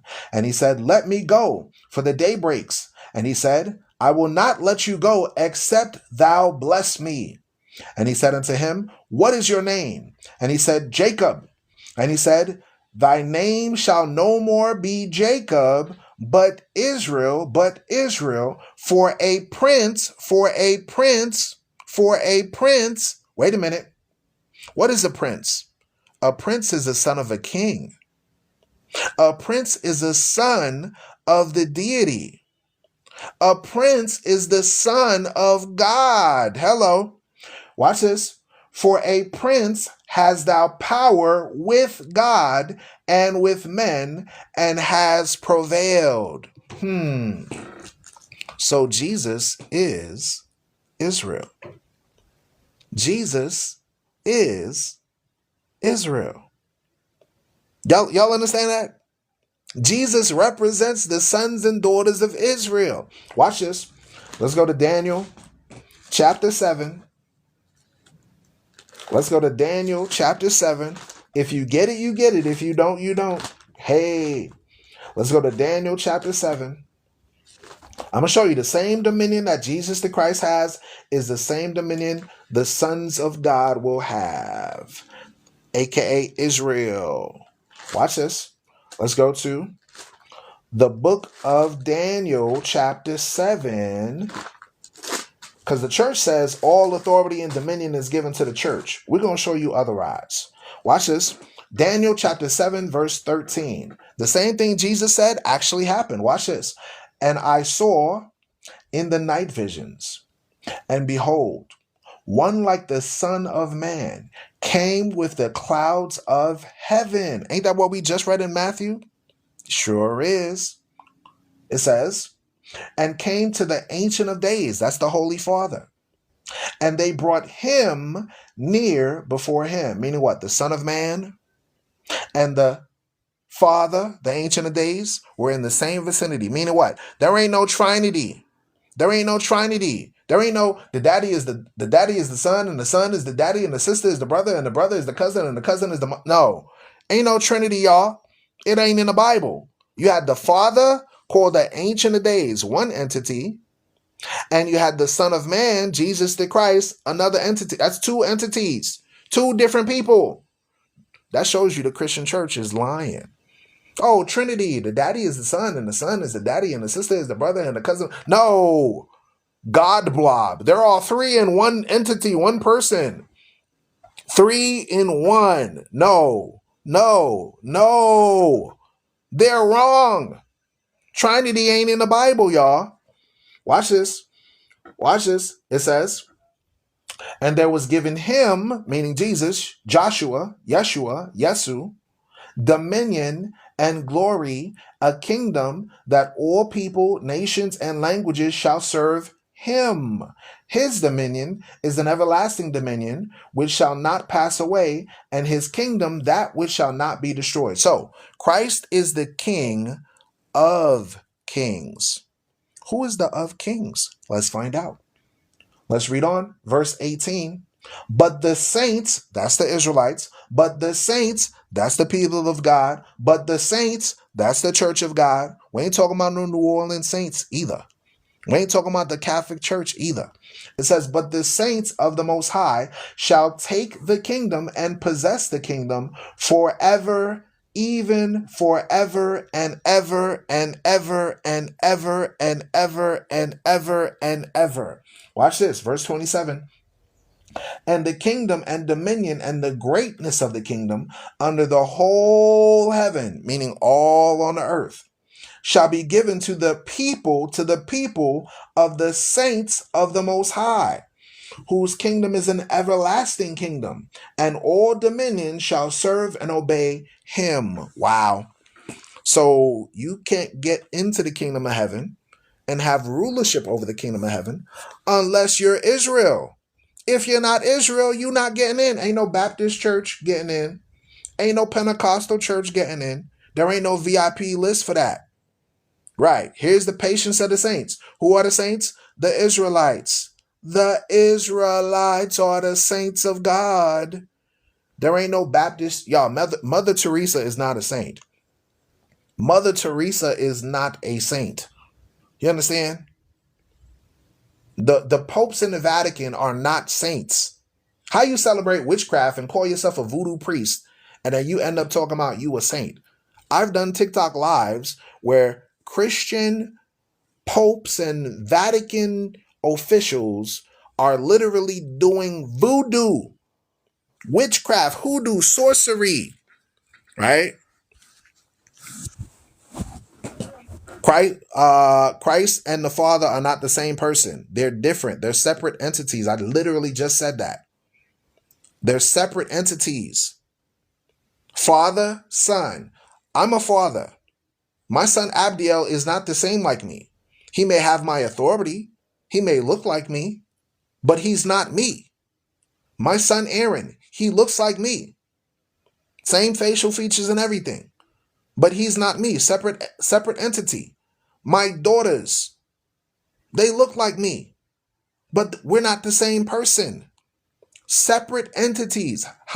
Y'all, Christianity really be making people, I'm going to be polite, stupid.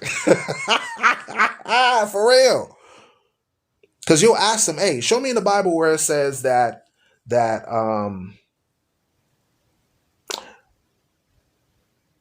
Adam and Eve are one flesh, right? Are Adam and Eve the same entity? They're going to be like, no, they're not. They're two separate entities. Okay. The Bible says Adam and Eve are one, right? Does that mean they're the same entity? No. Hello. The Bible also says, watch this.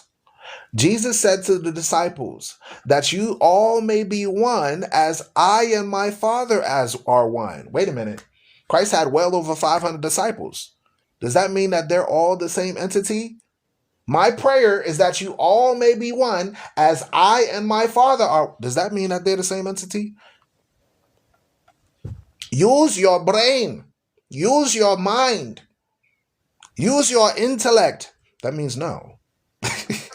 That means no. So Christ and the Father are two separate entities. I'm going to prove it. Let's read it again. Daniel chapter 7, verse 13. And I saw in the night visions, and behold, one like the Son of Man, that's one entity, came with the clouds of heaven, meaning the UFOs, the angels, the UAPs, and came to the Ancient of Days. Wait a minute. There's one person on the ground. He's going up into the heavens and he's meeting with God the Father. He's meeting with the Ancient of Days. How is that two as one? No. That's like you hop in your car. You driving in your car and you're going to the store.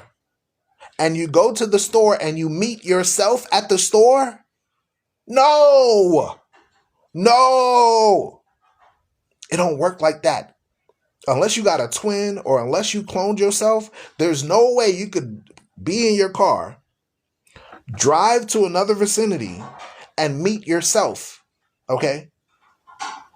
Watch this. So Christ is being taken into the heavens with the angels. While he's being taken into the heavens with the angels, he goes up to meet his Father, who's called the Ancient of Days.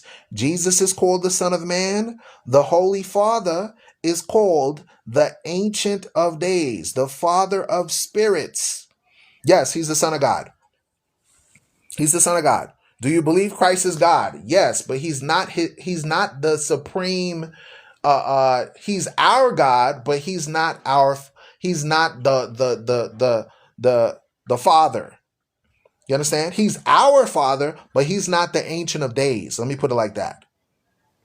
Then that's two gods, bro. So what? Do you not understand? Let us make man in our image. That's more than one person. Let us make man in our image. There's more than one person up there. Hello.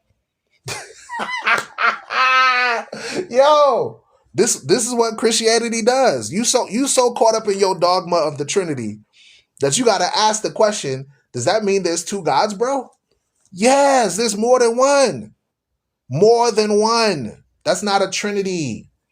Okay, let me help you.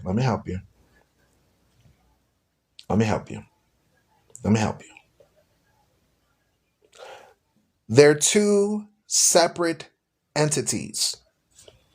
Two. The Father and the Son. That's it.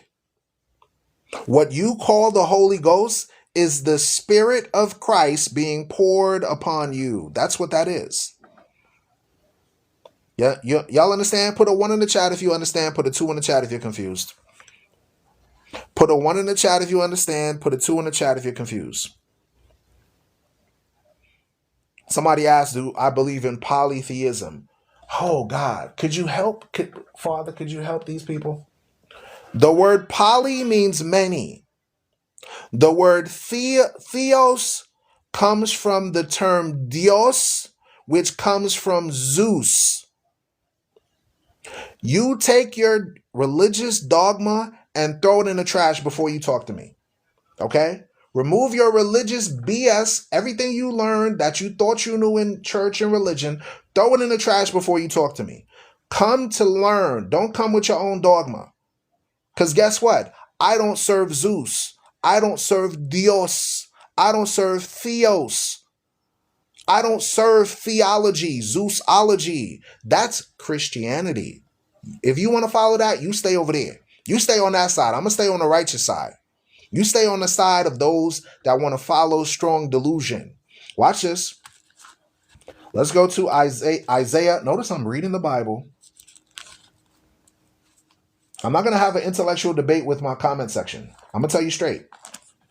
Because my comments is on here asking questions, and it doesn't seem like they're sincere, like they want to learn. It seems like they're asking questions to debate. Let's go to Isaiah 66, verse 4. Why they don't ask questions like, hey, Forefront, how do we fix the black community? How do we stop gang violence? How do we promote marriage and not single-parent households? How do we fix people that are dealing with vices and addictions and problems in their personal life? They never ask me these questions, Father. They always ask me stupid Christian dogma. Was Jesus a son or was he a father? They never ask stuff that can help people. How do I become a better husband? How about that question? How do I become a better father according to the Bible? They never ask that question. Watch this. They never ask that. They always want to argue religious dogma. Isaiah chapter 66, verse 4. I also will choose their delusions. I also will choose their delusions. I also will choose their delusions and will bring their fears upon them.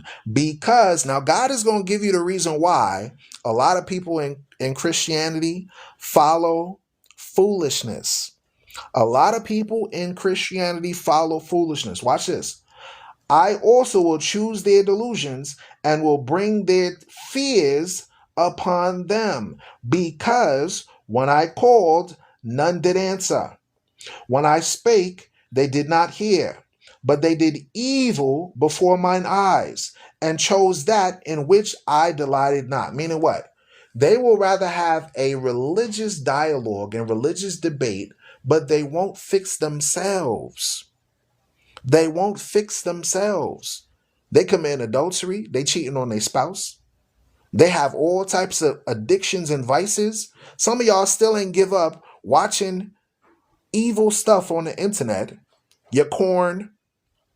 Y'all like to watch twerk videos all day of women dancing, right? While you play your fiddle. And y'all come on here on my live wanting to put a comment to argue with me about the Trinity. You can't make this stuff up. How about you get rid of fornication out your spirit? How about that? If the shoe fits, make sure your shoelace is on tight. If I'm talking to you, I'm talking to you. If I'm not talking to you, then let it be waters off a dust back. You understand? But if I am talking about you, you better repent. Some of y'all still ain't give up the lion spirit that you have on yourselves. But you want to write on your comment section and argue about the Bible. Throw Christianity in the trash bin. Because guess what? If you can't even prove that Jesus Christ is European using the Bible, then you can't come to me and debate me about some dummy doctrine known as the Trinity. You can't even prove that Christ ain't white tea. Show me in the Bible where Christ is a European. Hit the guest icon.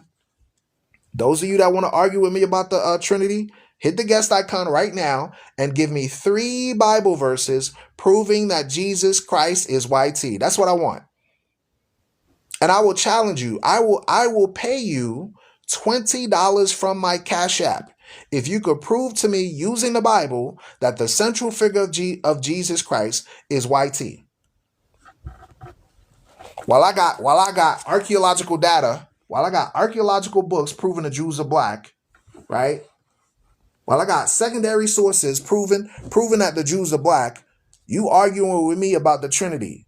Come up on a platform and let me embarrass you thoroughly with scriptures. Let me use the Bible let me Bible bash you. You understand? Please, I want you to come on the, listen, call your Christian pastor, call your bishop. While I got archaeological data right now proving that the Jews are black, show me in the Bible that Jesus Christ is YT. If you can't, oh, here we go. Here we go. The backwards cap says, who cares what color he is? I didn't say he was YT, but the doctrine and dogma that you're teaching out of comes from Gentiles, pushing that dogma. The Trinity comes from YT folks, does it not? It came from the Roman Catholic Church. That's in Rome. Rome is in Italy. Italy is in Europe. Then after the Catholic Church, you had the Lutheran Church. The Lutheran comes from Martin Luther. Martin Luther was a YT man. Then you had the Anglican Church that came from Britain. Britain, that's YT folks up there. Descendants of Romans. Then Britain, Spain, France went over to America, took over America, and enslaved your ancestors and gave you the same religion that came from Europe. Right? They're going to say, it was Tertullian. Tertullian. That's what they're going to say. Right? Listen, 400 years after Christ, you have the Roman Catholic Church that came up. Every other church denomination outside of the Ethiopians, outside of Black Africa, teaches that Jesus Christ is YT. So if you're coming to me with Christianity, once again, Christians hate the Bible. When I say, hey, there ain't no Trinity, all of a sudden, brother, that's blasphemy. How dare you say there's no Trinity? Show it to me in the Bible. Pull up the Bible app. When I say Jesus Christ was never a European Caucasian male, they say, oh, that's blasphemy. How dare you? What are you trying to say? He's a Negro? What you trying to say? He's from Niger? Let's find out. Let's find out. Let's go to the book of Acts. We run circles around Christians on a daily basis. On a daily basis. That's why the Forefront Radio reaches 1.5 million people. Y'all think I'm just some joker on TikTok arguing with people. Acts chapter 13, verse 1. It says, Now there were in the church that was at Antioch certain prophets and teachers, as Barnabas and Simeon, that was called Niger, Negro, black. Wait a minute. Forefront Radio. Are you trying to tell me that there are direct prophets and teachers during the time of Christ, during the time of the disciples, that's called Niger, black, Negro? That's what we're reading here. There's reading and then there's reading comprehension. It says, there were at the church that was at Antioch certain prophets and teachers, meaning if they're prophets, that means they're directly connected to the sons and daughters of Israel, because the Israelites are the prophets. If they're teachers, that means they are direct teachers, disciples, followers of Jesus the Christ. Then it says, as Barnabas was a direct right-hand man, teacher with Paul. The Apostle Paul and Barnabas were traveling all throughout Africa, all throughout Asia Minor to teach the gospel. And Simeon was one of the names of the 12 sons of Jacob. Here is a descendant of the 12 tribes who was called Simeon, that was called Niger. Hello. Put a one in the chat if there's a river in Africa called the River Niger. Hello. Put a 2 in the chat if there is a country in Africa called Niger. Put a 3 in the chat if there is a country in Africa called Nigeria. Wait a minute. So you got the River Niger, that's in Africa. You got a country called Niger, that's in Africa. And you got Nigeria. 3 references to Africa that you could see in 2025. 3 references to Africa that you could see in 2025. And I'm reading the Bible. I'm not reading the Epic of Gilgamesh. I'm not reading a comic book. I'm reading the Bible. So, once again, challenge to your Christian pastors. Show me in the Bible that Jesus is white tea. I think only God can help you, brother. I'll pray for you. I don't want your dirty prayers. You ain't praying to God. Stop playing with my top and come on the platform and speak. Why are you scared? Why are you in my comment section? Why don't you just listen?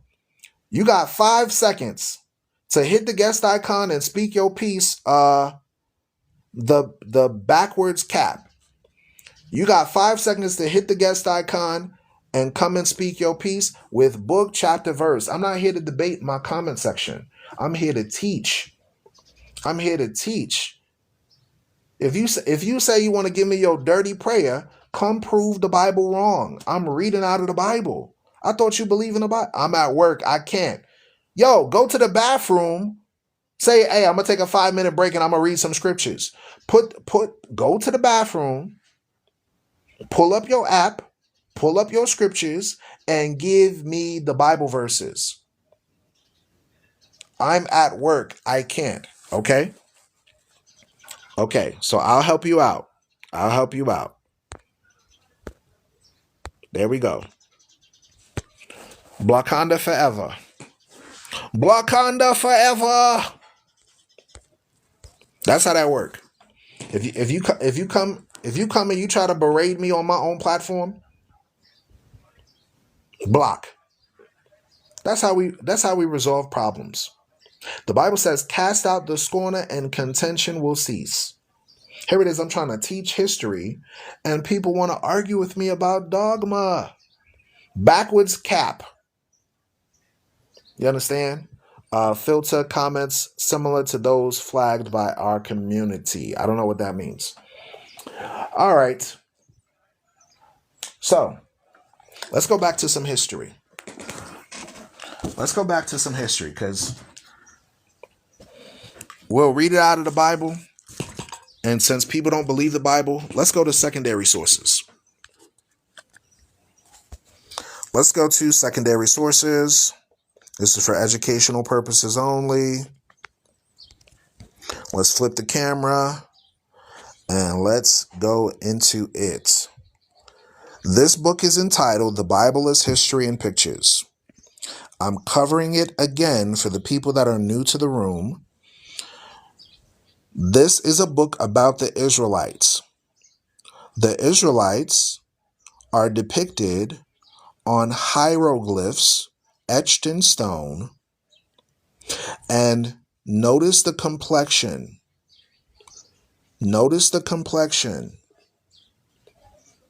The Bible is history and pictures. Notice the complexion. Do y'all see that?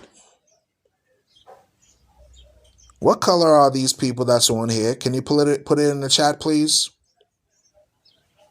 For the people that are witnessing this video right now, joining in the room, what color are the people in this? I see black. Okay, Elizabeth says black. Judith says black. Darren Truman too says, I am Caucasian. They are not. Correct. Black. User 7263 says very black. Carmen says very black. Essence says, but look at her stature.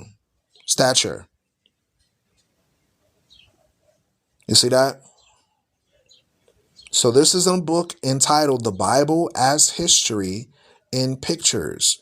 If you haven't followed the Forefront Radio, please follow the Forefront Radio.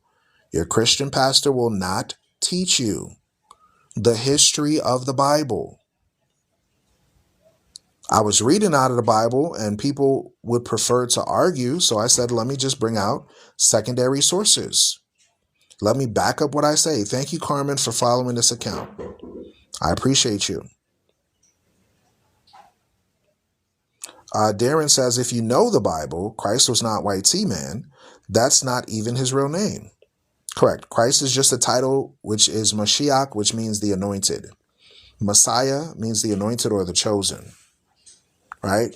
So now somebody might look at this and say, well, it could be that it's just dark from the photograph and that it's not really proving that they're black, even though there's hieroglyphs and everything and it's etched in stone.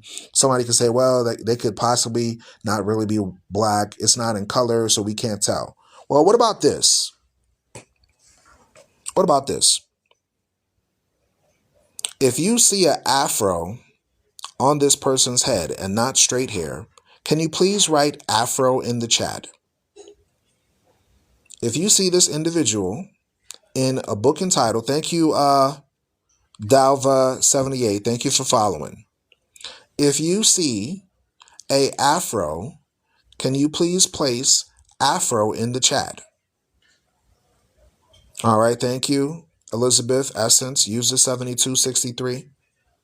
Thank you, Judah Yasharala. Thank you, Carmen.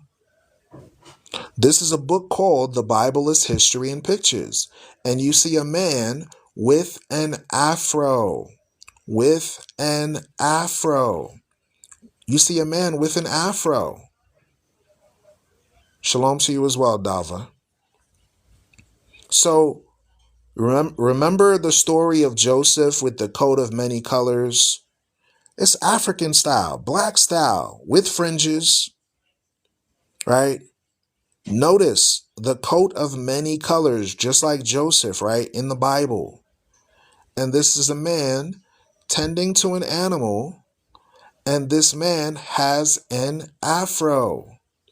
In a book entitled The Bible as History in Pictures. It's not that I could be correct. I'm not biased. This was written by a German fellow, a Gentile. A European made this book. Obviously, I'm not European, so I have no bias in this matter. All I can do is bring out the sources. So when they make the term, Darren, to give you some clarity, when they give you the term Middle East, have you ever asked them where Middle South is? Have you ever asked them where Middle North is? Notice that doesn't exist. There is a very bad echo. There's a very bad echo. Let me see. How about now? Did the echo go away? Is anybody having an echo? If so, please place a 1 in the chat. You can hear just fine? Okay, better? Okay, awesome. It's clear? Okay, awesome. If not, I can go get my microphone and connect my microphone into this. So notice the complexion of the fur of the animal as well as the complexion of the individual that's on here. Right? Notice he has an afro. And notice above his head, there's all types of hieroglyphs alluding to ancient Egypt. So I remember the story of Joseph where Joseph lived in Egypt and he became second in command to Pharaoh, right? And this is in the book, The Bible as History in Pictures. The Bible as, because somebody might look at this and then they'll say, well, we really can't tell if that's a Sudanese or if that's an Israelite or if that's a Canaanite. We don't know what. But you can clearly see this, and this is in color. So there's no confusion, right? You can see the Egypt is part of Africa, correct, right? So in a book entitled The Bible is History in Pictures, why has the pastors of the Christian church not show us this? Why do they not teach us this? Thank you, Yahshua, for following. Put a smiley face in the chat if you notice that this person has an afro. Put a crying emoji if you disagree. Put a smiling emoji. All right, we got one smiling emoji. I'm trying to get active participation on the chat. We got two smiling emojis. I think it's just one. I don't know if you got to tap it or if you got to put the emoji itself. We got three. We got three smiles. We got four smiles. I think TikTok isn't counted correctly. We got five smiles. We got six. Yeah, TikTok isn't checking the emojis correctly. All right. We got seven, right? We got seven in the building. So the poll ends in 8 seconds, y'all. Get your votes in. Get your votes in. All right, so the poll is now closed. So we got Kenneth with the last vote of confidence, which gives us 8. So that means 8 out of 38 people voted. 8 out of 35 now. 8 out of, thank you for following, Angel. This is in the book entitled The Bible is History in Pictures. Okay. Right. Leonard says Hebrew is an ancient African language and it is a picture language. Correct. That's why you got pictures at the top right here. Right. This is why you have on this image, you have various things akin to hieroglyphs. Right. Right. So it was originally pictographs and hieroglyphs before they changed it over to the Phoenician languages. And then the Phoenicians, the Canaanite languages, was then turned to Greek and Roman. All right. So it's very important to understand the connections between the continent of Africa and the lost tribes of Israel. Because guess what? How did these groups of people that are in a historical book written by a German fellow, now we're sending billions of dollars of United States money, of UK money over to the land of Israel, to a group of Gentiles that are religious converts. Religious converts. Here it is, they got an afro, y'all. Here it is, they got an afro. But our tax money goes to religious converts from Germany, from Russia, from Poland. Make it make sense. So they're giving money to the wrong people, but the actual people, they don't want to give money to them.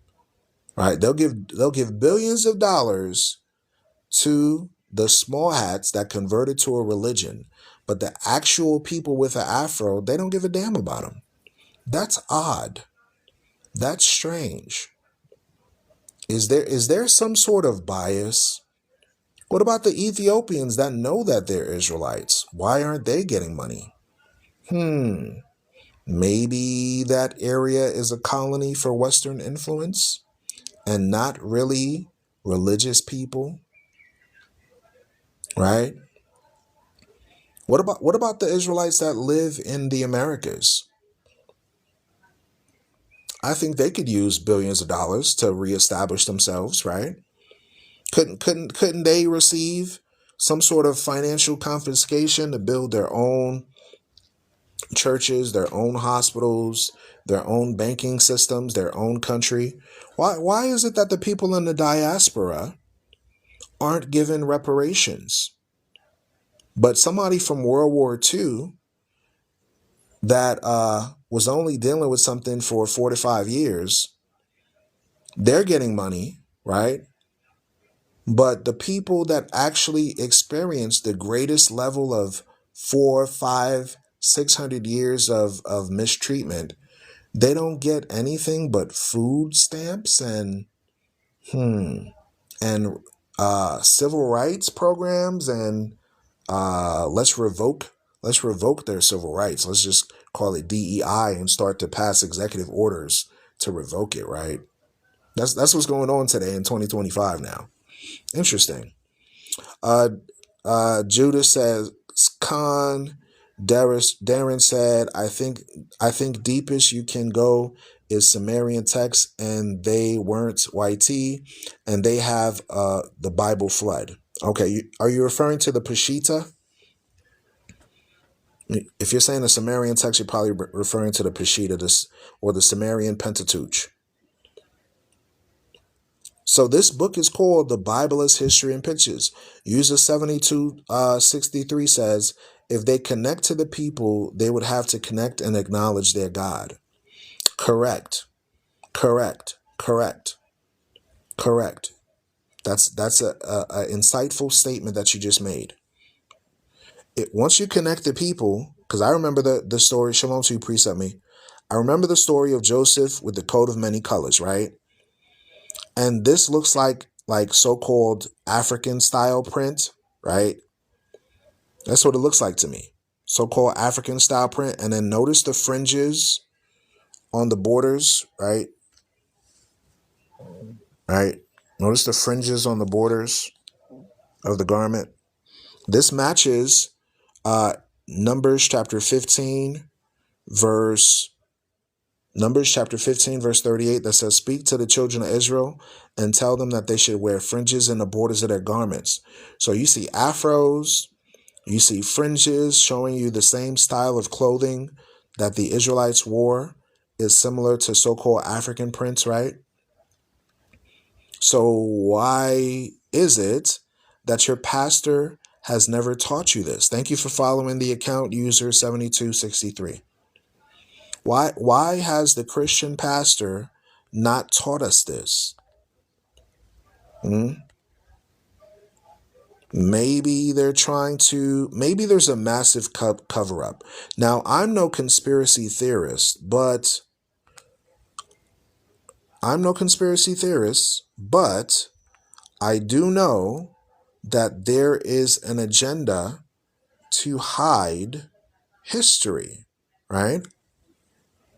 If you realize that the people of the Bible are melanated, right, then that tells us that our understanding of the biblical text is skewed. So we've been lied to. We're in a matrix, right? So that story of Neo being the chosen one, having to fight out of the matrix, that's us.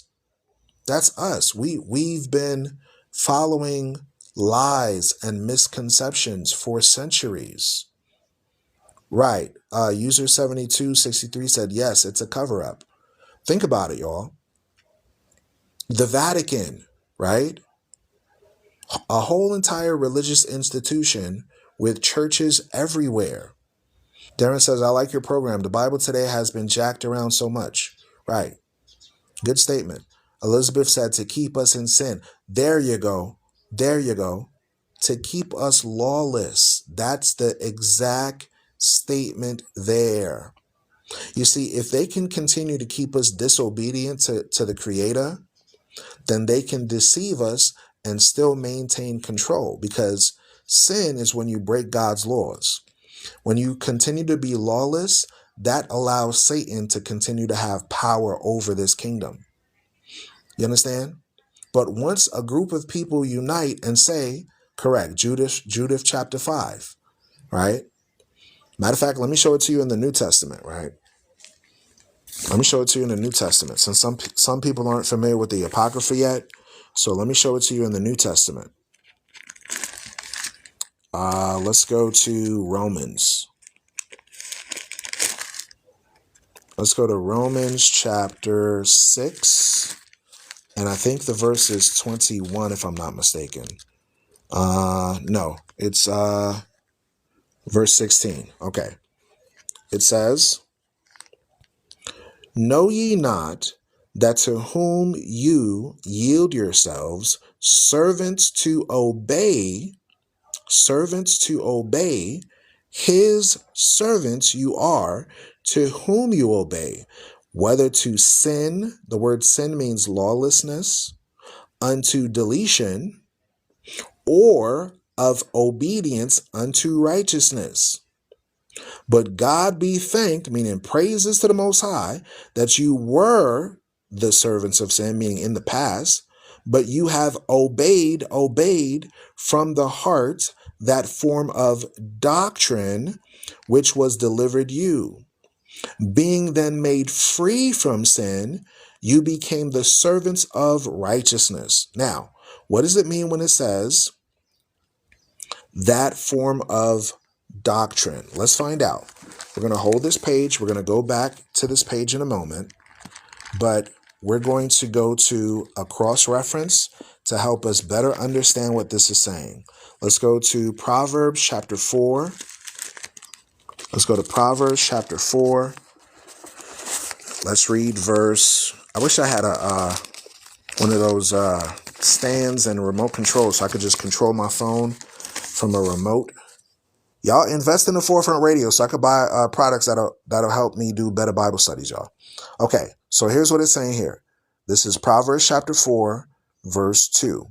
It says, "For I give you good doctrine, forsake ye not my law." So what is good doctrine according to the Bible? Good doctrine is to not forsake the laws of the Creator. Thank you, DJ Blaze, for following this account. So we're reading out of the Bible that good doctrine is to not forsake the commandments of God. So bad doctrine is what we covered earlier today, where people say you don't have to keep God's laws. You don't got to follow what the Bible says. Just do whatever you want. Live how you want to live. You have grace to live in sin. That's how they operate. Now watch this. It says, Proverbs chapter 28, we're going to read verse 4. It says, "They that forsake the law praise the wicked." Have you put a 1 in the chat if you've seen pastors say God's laws are done away with?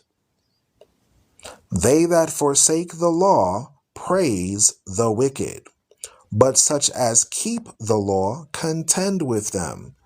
So Joshua, Jesus, Yahushai, he was the one that was going against the religious leaders of his time because they forsook God's law. They followed the traditions of men.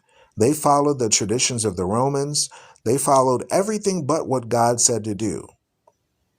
But the Messiah, we're supposed to be followers of him. Guess what he did? He kept the commandments of his Father. The word keep means to guard, protect. Like if you're a housekeeper, you're going to make sure you protect the house. You're going to keep the house. If you're a groundskeeper, like a security guard, you're going to protect the premises. We all need to keep our minds, guard our minds towards the law of the Creator. So that way we can fight the good fight of faith. Faith is the substance of things hoped for, meaning what?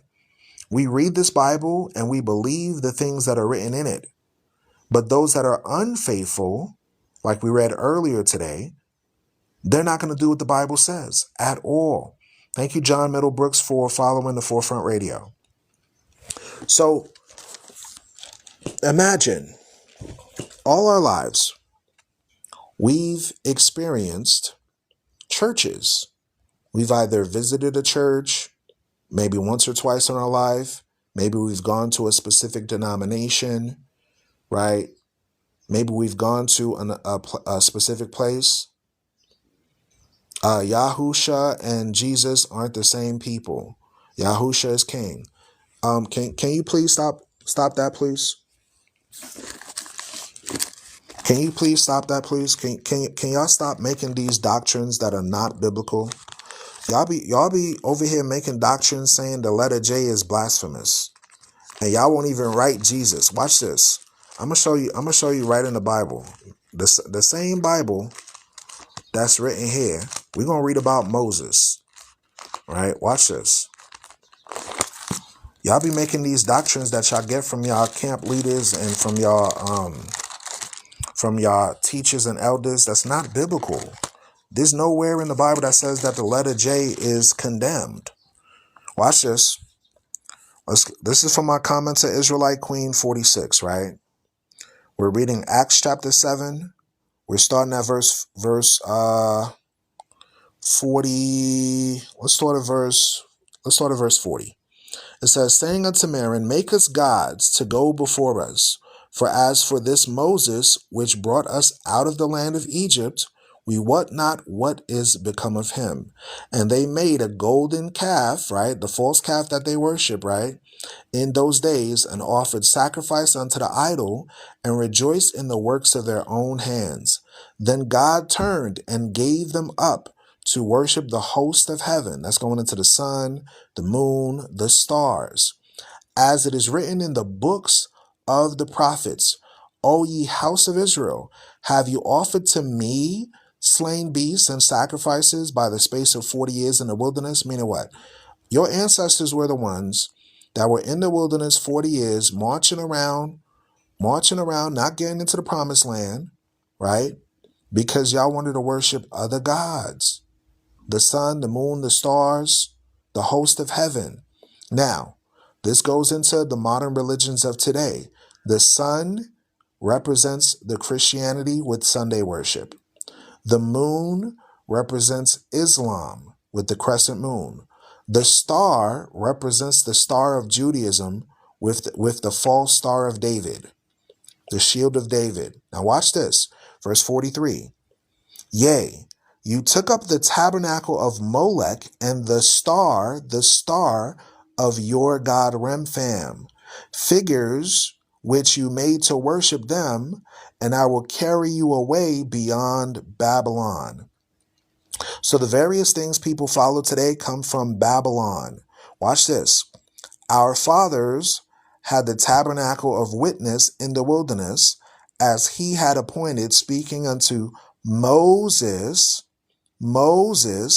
that he should make it according to the fashion that he had seen, which also our fathers that came, watch this, also our fathers that came after brought in with Jesus.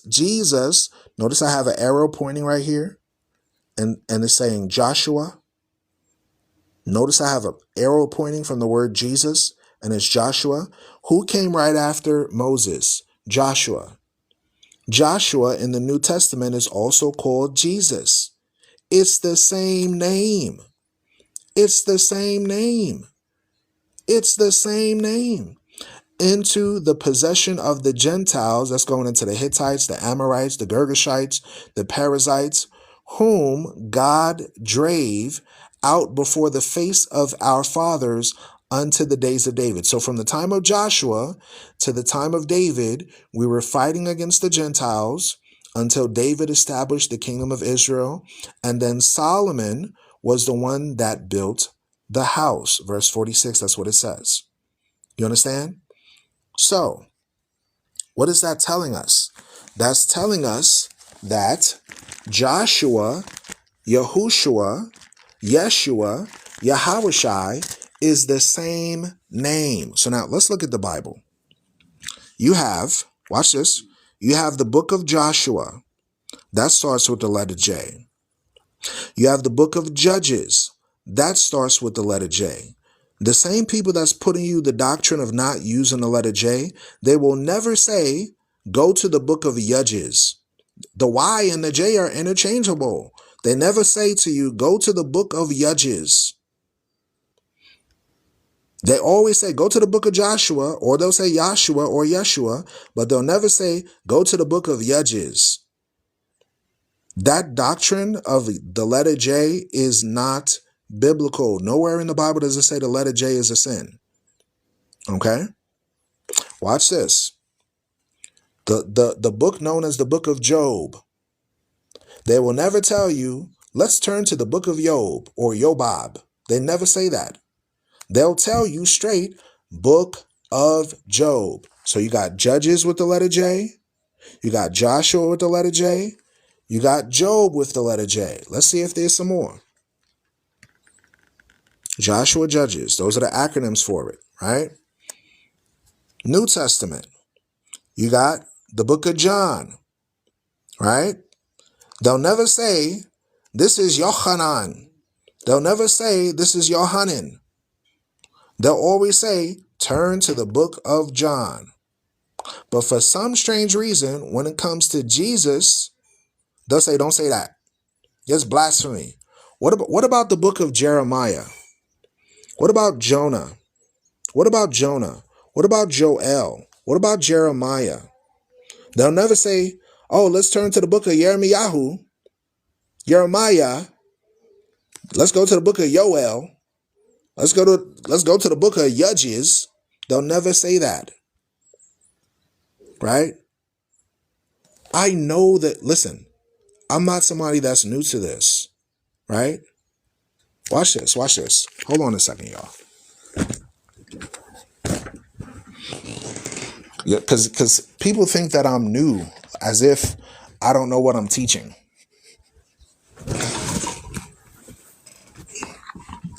If you go to Africa, they say Yesu. They don't even say Jesus. They say Yesu. Watch this.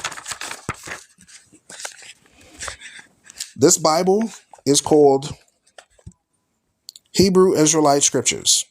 400 Years of Slavery, 1611 Gold Edition.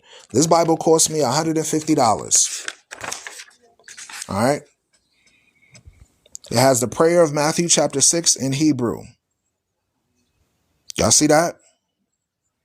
It has the prayer of Matthew 6 in the block Hebrew. I say the block Hebrew because that's what they use in the land of Israel right now, not the actual like ancient Hebrew. So notice in this table of contents. All right, let me make it a little bit bigger so y'all can see. Let me zoom in a little bit. All right, can everybody see that? Put a 1 in the chat if you can see that. Notice Genesis is called Bereshit. Notice Exodus is called Shemot. Notice Leviticus is called Warakwa. Notice Numbers is called Bemidbar. Right? Notice Deuteronomy is called Debarim. Notice Joshua is called Yahushua. Right? Notice Judges is called Shoftim. Ruth is just Ruth.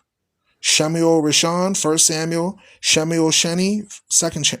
You see that? So I'm not somebody that doesn't understand. Right? This book also has some of the hidden books that are not in your regular King James Bible. Like the book of Adam and Eve. Adam with Chava or Ava. Adam and Ava. So her name wasn't Eve, it was Ava. But nobody goes and says, don't say Adam and Eve. No one says, hey, say Adam and Chava. Nobody does that. Nobody comes on my TikTok live and say, forefront, don't say Eve, say Chava. They never do that. Don't say Eve, say Ava. Right? Or Ahwa. They never do that. Testament of Reuben, Simeon, Levi, Yehuda or Judah, Issachar, Zebulun, Dan. So these books right here are not in your regular King James Bible. 1st and 2nd Esdras. Right? Look at this. Tobit, Tobiah, Judith. So Judith is Yahudith. Right? Esther, Tosaphet. Right? Esther's Hebrew name was Hadassah. They'll never tell you, hey, use Hadassah. Don't say Esther, because Esther comes from Ishtar. They'll never say that. They'll never say that.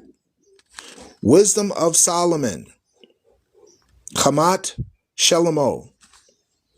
Ben Sirach, son of Sirach, Ecclesiasticus. This person's name is Jesus, the son of Sirach, or Joshua, the son of Sirach. Joshua ben Sirach, or Yahushua ben Sirach, or Yahweh ben Sirach.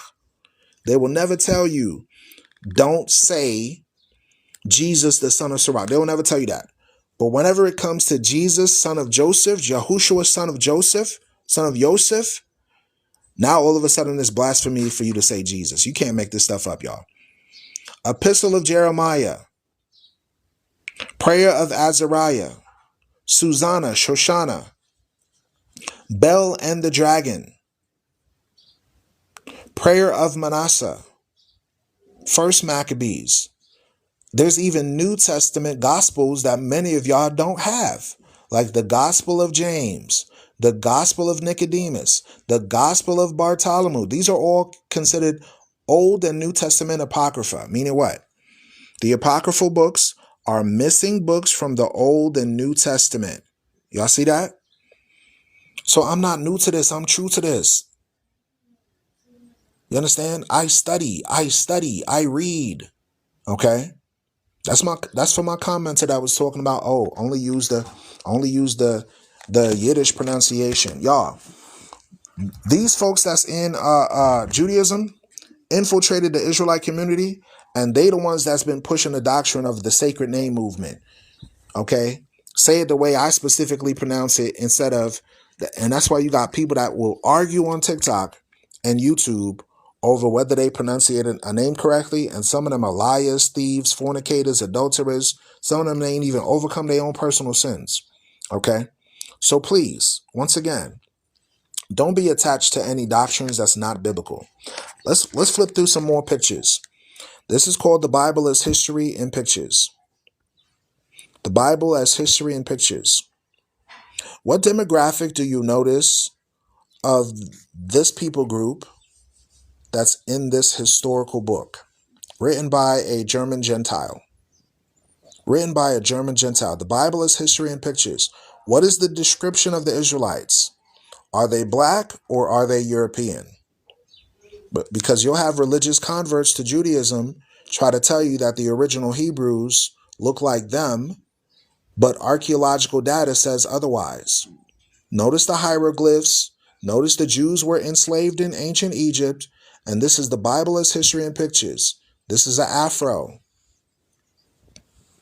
Religious converts will tell you you don't see what you're seeing. Religious converts will lie on people like Kyrie Irving. They will lie on Kanye West. They will lie on Ice Cube, Fantasia, Nick Cannon, and all these celebrities that said that the original Hebrews were melanated people. But yeah, we got archaeological data. Do y'all know they forced Kyrie Irving to apologize to European converts to Judaism because they accused him of being anti-Shem when that's not the case? When the history books show you that the Jews were black? How do you get a European out of that? We're just showing you archaeological data, etched in stone.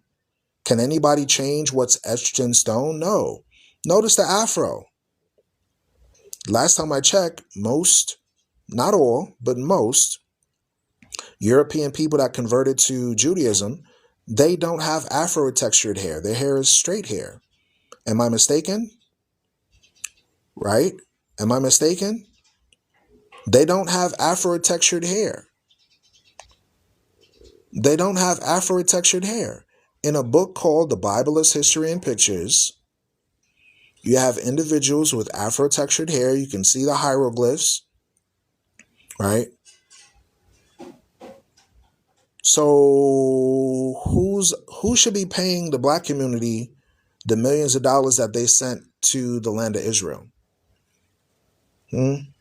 What about people in the continent of Africa? Are they going to pay them back? This is archaeological data. It's etched. Somebody took a photograph of something etched in stone and made a book called The Bible. Watch this. Let me read the caption that's on here. Okay, let's read the caption.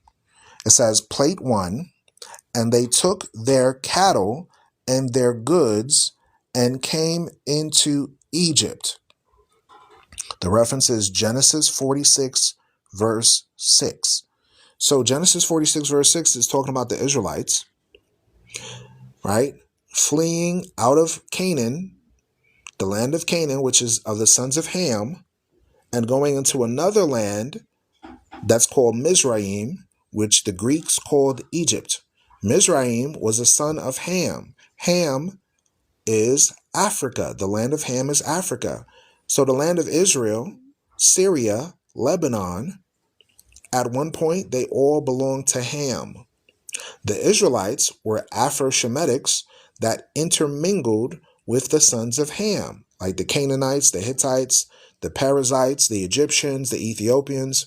Remember, Moses married a black Cushite, a Midianite woman named Zipporah, and they called her a Ethiopian, right? Thank you, Nina's World, for following the Forefront Radio. Let me prove what I just stated. Let's go to Numbers chapter 12. Let's go to Numbers chapter 12, and let's read verse 1. And Miriam and Aaron spake against Moses because of the Ethiopian woman whom he had married, for he had married an Ethiopian woman, right? So notice, right, it says, or Cushite. Okay, so now, who is Cush? Let's go to Genesis in the beginning of the Bible. Who is Cush? Who is Cush? Let's find out here. Let's go to Genesis chapter 10. Genesis chapter 10, and let's read verse right here, verse 6. And the sons of Ham, Cush, that's Ethiopia, and Mizraim, that's Egypt, and Phut, that's Libya, and Canaan, that's the land of Israel, the land of Jordan, the land of Syria, all the way up to Turkey, right? All the way up to Turkey. That region was called the land of Canaan. And the sons of Cush, Seba, and Havilah, and Sabta, and Rama, and Sabteka, and the sons of Rama, Sheba. Do y'all remember the queen of Sheba? The queen of Sheba that Solomon had met? She was queen of Sheba. Sheba is the sons of Cush. Cush is Ethiopia. Ethiopia is allegedly, they say, the sons of Ham, right? Right? Correct. So, let's go back to what we just read. Oh, let's go to Genesis 46 as well, because we just read the citation that mentioned Genesis 46, right? So let's go to Genesis 46, verse 1. Okay? Genesis 46, verse 1. And Israel took his journey with all that he had, and came to Beersheba and offered sacrifice, meaning what? They had a cookout. You know black folks love a cookout, right? You know they love to barbecue. Unto the God of his fathers Isaac. And God spake unto Israel in the night visions, or the visions of the night, and said, Jacob, Jacob. And he said, Here am I. And he said, I am God, the God of thy father. Fear not to go down into Egypt, for I will make of thee a great nation. Y'all see that? Let's jump down to verse 6. And they took their cattle and their goods, which they had gotten in the land of Canaan, meaning the land of Ham, and came into Egypt, Jacob and all his seed with him. So all his children came into the land with the cattle, right? Now, the reference that the book gave us was Genesis 46, right? We just read verse 1 and we read verse 1, verse 2, verse 3, and verse 6. Now notice in this book called The Bible is History and Pictures, it's depicting, right, the children of Israel with their cattle in Egypt. Put a 1 in the chat if y'all see that. So we just read it out of the Bible, and now we have a secondary source that shows you exactly what we're reading. It helps us to do this because it makes the Bible come alive, where you see that this is actual archaeological data, etched in stone. So we just read how Israel took his seed, his children, his family down into Egypt. And now we have hieroglyphic information that they took photographs of black people taking their children and their cattle, right? Just like we just read in the Bible, y'all. So that means the Bible is a true book, y'all. All right, here's another depiction. Notice here, this is in a book called The Bible as History in Pictures. The Bible as History in Pictures, right? Now notice this. Notice these sisters with braids in their hair. Notice these sisters with braids in their hair. In a book entitled The Bible as History in Pictures, notice the texture of hair is Afroid textured hair with braids. It's not straight hair, right? It's curly hair, nappy hair, woolly hair. This is for y'all sisters that have low self-esteem and want to perm your hair and put coloring, food coloring in it. I'm kidding. It ain't food coloring. I said food coloring. For y'all sisters that love to put the food coloring in your hair and make it look yellow and purple and green and all of that, look at your foremothers. In ancient Egypt, Israelites, all with long hair, right? Without extensions. You understand? Without extensions. Take care of your hair, sisters. Don't put all those chemicals in it, right? When you lock up your hair and you do different styles like braids and stuff like that, your hair grows long naturally. Stop messing with it. Stop putting a whole bunch of crazy chemicals in it, right? Make sure you care for yourself and for your daughters too, right? Because the daughters also got the long braided hair too, right? So in a book called The Bible is History in Pictures, you see black women, right? In a book known as The Bible is History in Pictures, you see melanated women. Okay? So let's put two and two together. If you got, right, people telling you that the people of the Bible are Eurocentric, right? That means that we have been lied to. How can Jesus be European with a big nose and big ears and an afro? Right? How? It makes no sense. Thank you, Don Shay, for following. This book that I'm giving you secondary sources on is called The Bible as History in Pictures. We're showing you archaeological data etched in stone that a person that is of Germanic descent gave you, so that way nobody can say, oh, Forefront, you're biased. I'm not biased. I'm just reading information. So notice the hieroglyphs, notice the big beard, notice the afro. Thank you, Precept Me, for Let Him Cook. I appreciate it. All your contributions help me to teach the truth here in Africa. Notice all these demographics of melanated people, including the Jews, including the Israelites, right? All of these various people with the ancient hieroglyphs right above it. Y'all see that?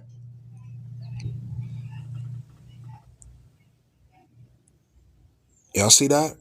Yes, Acts 21 shows you that Paul was compared to an Egyptian by a Roman legion soldier. This is like the police officer arresting you and saying, hey, are you that black Egyptian? That's Acts chapter 21, y'all. You can read how Paul was compared to a black Egyptian. So here it is. You got a group of melanated people working, right? You got a taskmaster, right? This follows the story of Exodus, where the sons of Jacob were forced to serve with rigor, right? Look at the big nose, look at the big ears. They were forced to shave their hair bald like the Egyptians did. The Egyptians didn't have any hair on their body, so they forced the sons and daughters of Jacob to follow that custom, where they shaved off all the hair off their body. Their beards got shaven off, and then you had a taskmaster, right, telling them, hey, make sure you work. Notice they're working in what? agriculture and construction. Agriculture and construction. It's the same thing like black people in America. So you did the same thing your ancient fathers did in Egypt. Agriculture and construction. Thank you, Louis Williams, for following. Agriculture and construction. Matter of fact, let me show it to you in the Bible so that way nobody can say, "Oh, Forefront Radio, you're making it up." Let me go to Genesis. We want to verify everything we say and prove it out of the Bible and show it to you with archaeological data so that way you can say, "Hey, he didn't give his own personal opinion." Okay, let's go to Exodus chapter 1. Exodus chapter 1. Let's start at verse 11. It says, "Therefore they did set over them taskmasters to afflict them with their burdens, and they built for Pharaoh treasured cities, Pithom and Ramses." Now that Pithom and Ramses is what you call today the Valley of the Kings. Thank you for following the Forefront Radio. I appreciate you. Now watch this. It says, "But the more they afflicted them, the more they multiplied and grew. And they were grieved because of the children of Israel. And the Egyptians made the children of Israel to serve with rigor. And they made their lives bitter with hard bondage in mortar," that's construction, "and in brick," that's construction, "and in all manner of service in the field," in the field. So wait a minute. That's agricultural labor. And that is what? Construction labor. So now let's make some parallels. I got another book. Let me grab it real quick. I got another book. Thank you for following, Serenity. Appreciate you. I got another book. Let's go to that real quick. This is another history book. We're gonna help you put two and two together, folks. All right. This book is called, let me zoom out a little bit, "The History of the Slave Trade." Put a 1 in the chat if you could see this. So remember, the children of Israel were forced to labor in mortar and in brick, right?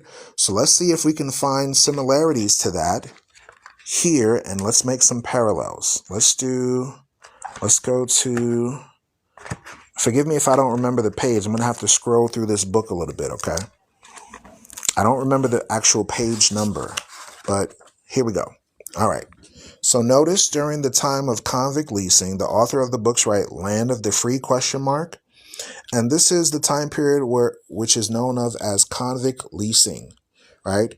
Notice these are children that are working in the field, working in construction with the same materials that we just showed you, right? Nobody is confused as to whether they're black. They can all see that, right? So let's go back to that history book. Okay, so here's the history book. The Bible is history and pictures, with the Israelites working agricultural labor. Notice what they have in their hands, right? Y'all see that, right? Okay, now here's the history, black history of the same process. Who's heard the old adage, "History repeats itself"? Who's heard the old adage, "There's nothing new under the sun"? Who's heard of that before? So in an archaeological book, you see the children of Israel working in agriculture and construction. We just read it out of the Bible, right? With taskmasters. And now you see the same thing, right? The same thing going on right here. Thank you, Ricardo, for following. Appreciate you. So we're reading out of the Bible and we're giving you the parallels between the Bible and history, right? Here's another example. This is how you can see. The first was agriculture. The second is what? Construction, right? So we just read that the children of Israel were working in mortar and in brick. Thank you, Humble Truth, for following. I appreciate you. So notice the brick. Notice, melanated people working. Thank you, Beth, for following the Forefront Radio. I appreciate you. Notice. This is all history. So let's match this together. We were just reading about the archaeological information showing you the children of Israel working in agriculture and construction, right? And now we have the parallels, both of old and young, right? Y'all see that, right? This is the young. This is the old, right? Elderly men, older men, doing the same thing, right? So now, let me show you something else in the Bible to prove that this is prophecy, right? Let's go to Deuteronomy. Listen, the History Channel will never show you the parallels. The History Channel will never show you the parallels. National Geographic, think of yourself in a class, will never show you the parallels. The History Channel will never show you the parallels. National Geographic, think of yourself in a class going over National Geographic stuff, history stuff, and they try to make the stuff religious when you don't have to make it religious. You could just go into the history, read what it says, and match it up with history. Okay? That's all you got to do. That's all you got to do. You just watch this. Let's go to Deuteronomy 28. Let's read verse 41. It says, "Therefore shalt thou serve thy enemies, which the Lord shall send against thee, in hunger and in thirst and in nakedness and in want of all things. And he shall put a yoke of iron upon thy neck until he have destroyed thee." Right? So without religious dogma and superstition, you could just match it up with history, right? So it says, "A nation of fierce countenance, which shall not regard the person of the old, nor show favor to the young," right? So let's examine this. All right. These are the persons of the old, right? Working in mortar and brick, right? Then it says, "and show no favor to the young." Do you see what we just did? You learn more information on the Forefront Radio than on the History Channel. You learn more information on the Forefront Radio. Do you notice what we just observed? We call it history. The Bible calls it prophecy. So we read the prediction, and there's archaeological data to verify. There's historical information to verify. Not show favor to the. Look at the yokes of iron. Look at the. Let me zoom in for y'all. I'm sorry for the glare. Let me zoom in for y'all. Notice. What do you see around the child? You see yokes of iron, correct? Put a 1 in the chat if y'all see that. Okay? So, this is a historical book. Thank you, Kim, for following the Forefront Radio. Right? It said they wouldn't show favor to the young nor old, right? And the children of Israel would serve in mortar and in brick, right? Okay, so now let's read the verse again, and then let's see if we can find some parallels in the archaeological book that's known as the Bible as History in Pictures, okay? It says, "Therefore shalt thou serve thy enemies, which the Lord shall send against you, in hunger and in thirst and in nakedness and in want of all things, and he shall put a yoke of iron upon thy neck until he have destroyed thee." So now, let's examine this book, and let's see if we can find individuals that have yokes of iron. Now, bear with me, y'all. I didn't prepare for this in advance. I'm going as the Spirit is leading me. So I'm going to have to find the page that shows it. But y'all can see black images of black women in this book, known as the Bible as History in Pictures. Y'all can see it. So I want to look to see if we could verify, right, in this history book, where there are people with chains of iron around their neck, right?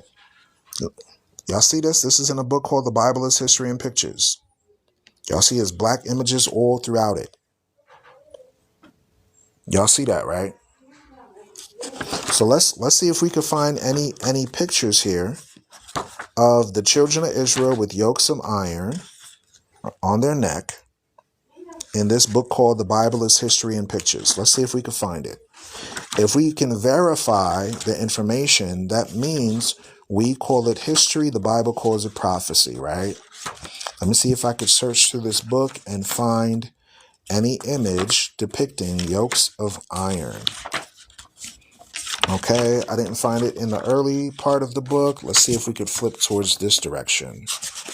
Y'all bear with me because I didn't prepare in advance and save the page number. So I have to look to see if, because I remember seeing an image in this book, and we saw this one already with them working in the field and doing construction.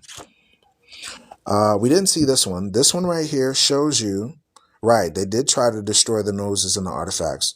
Do you remember the story of Moses trying to, thank you, Barbara, for following. Do you remember the story of Moses trying to stop the Egyptian from mistreating a Hebrew in the book of Exodus? This right here is depicting that story, okay? So remember, the children of Israel were working construction in mortar and in... This right here is depicting that story, okay? So remember, the children of Israel were working construction in mortar and in brick, right? Thank you, Ebony, for following the Forefront Radio. Okay, so now let me see if I can find one with yokes of iron. This is Pharaoh that was fighting against the Israelites, and then Pharaoh's people, they drowned in the Red Sea. Soldiers. All right, I'm just kind of flipping through this so I can see melanated people. Yeah, y'all see how they defaced the faces, right? Flipping through this so I can see melanated people. Yeah, y'all see how they defaced the faces, right? Y'all see that, right? Oh, here's something neat. Right here. It explains the orphan trains too. Correct. This right here shows you the ancient Israelites chasing quail, like you read about in the book of Exodus 16. Okay. Let's see if we could scroll through here and find yokes of iron. Give me a moment here. Let's see here. This book is called The Bible is History and Pictures, for those that don't know. Look at these melanated people. Up here, they try to deface the images to make them more brighter. But y'all could tell as we go along that they're dark, they're melanated. Y'all see that, right?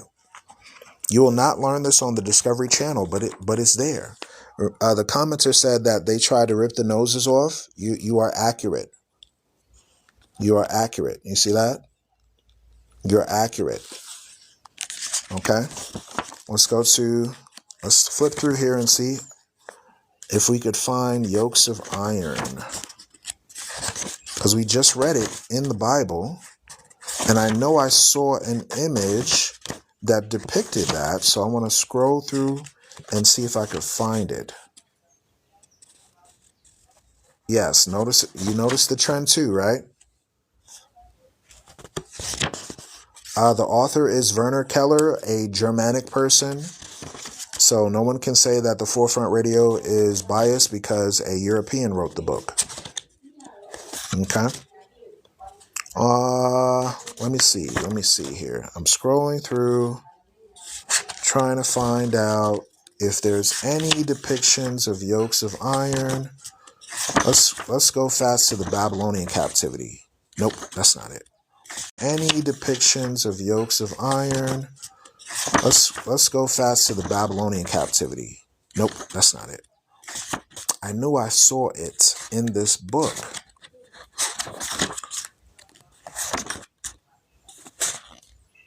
As painters, look at this black sister right here with the braided hair. Y'all see the braided hair?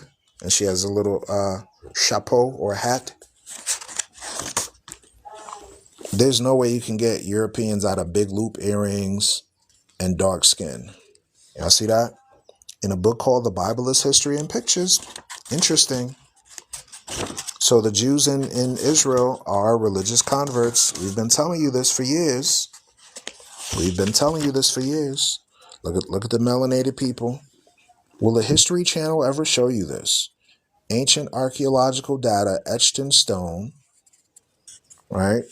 Will National Geographic ever show you this? They'll take a picture or a graph and make you think they're European. They're redrawing things that they saw that's etched in stone. You see? And then when they give you the drawing, then you'll say, "Oh, it's Eurocentric."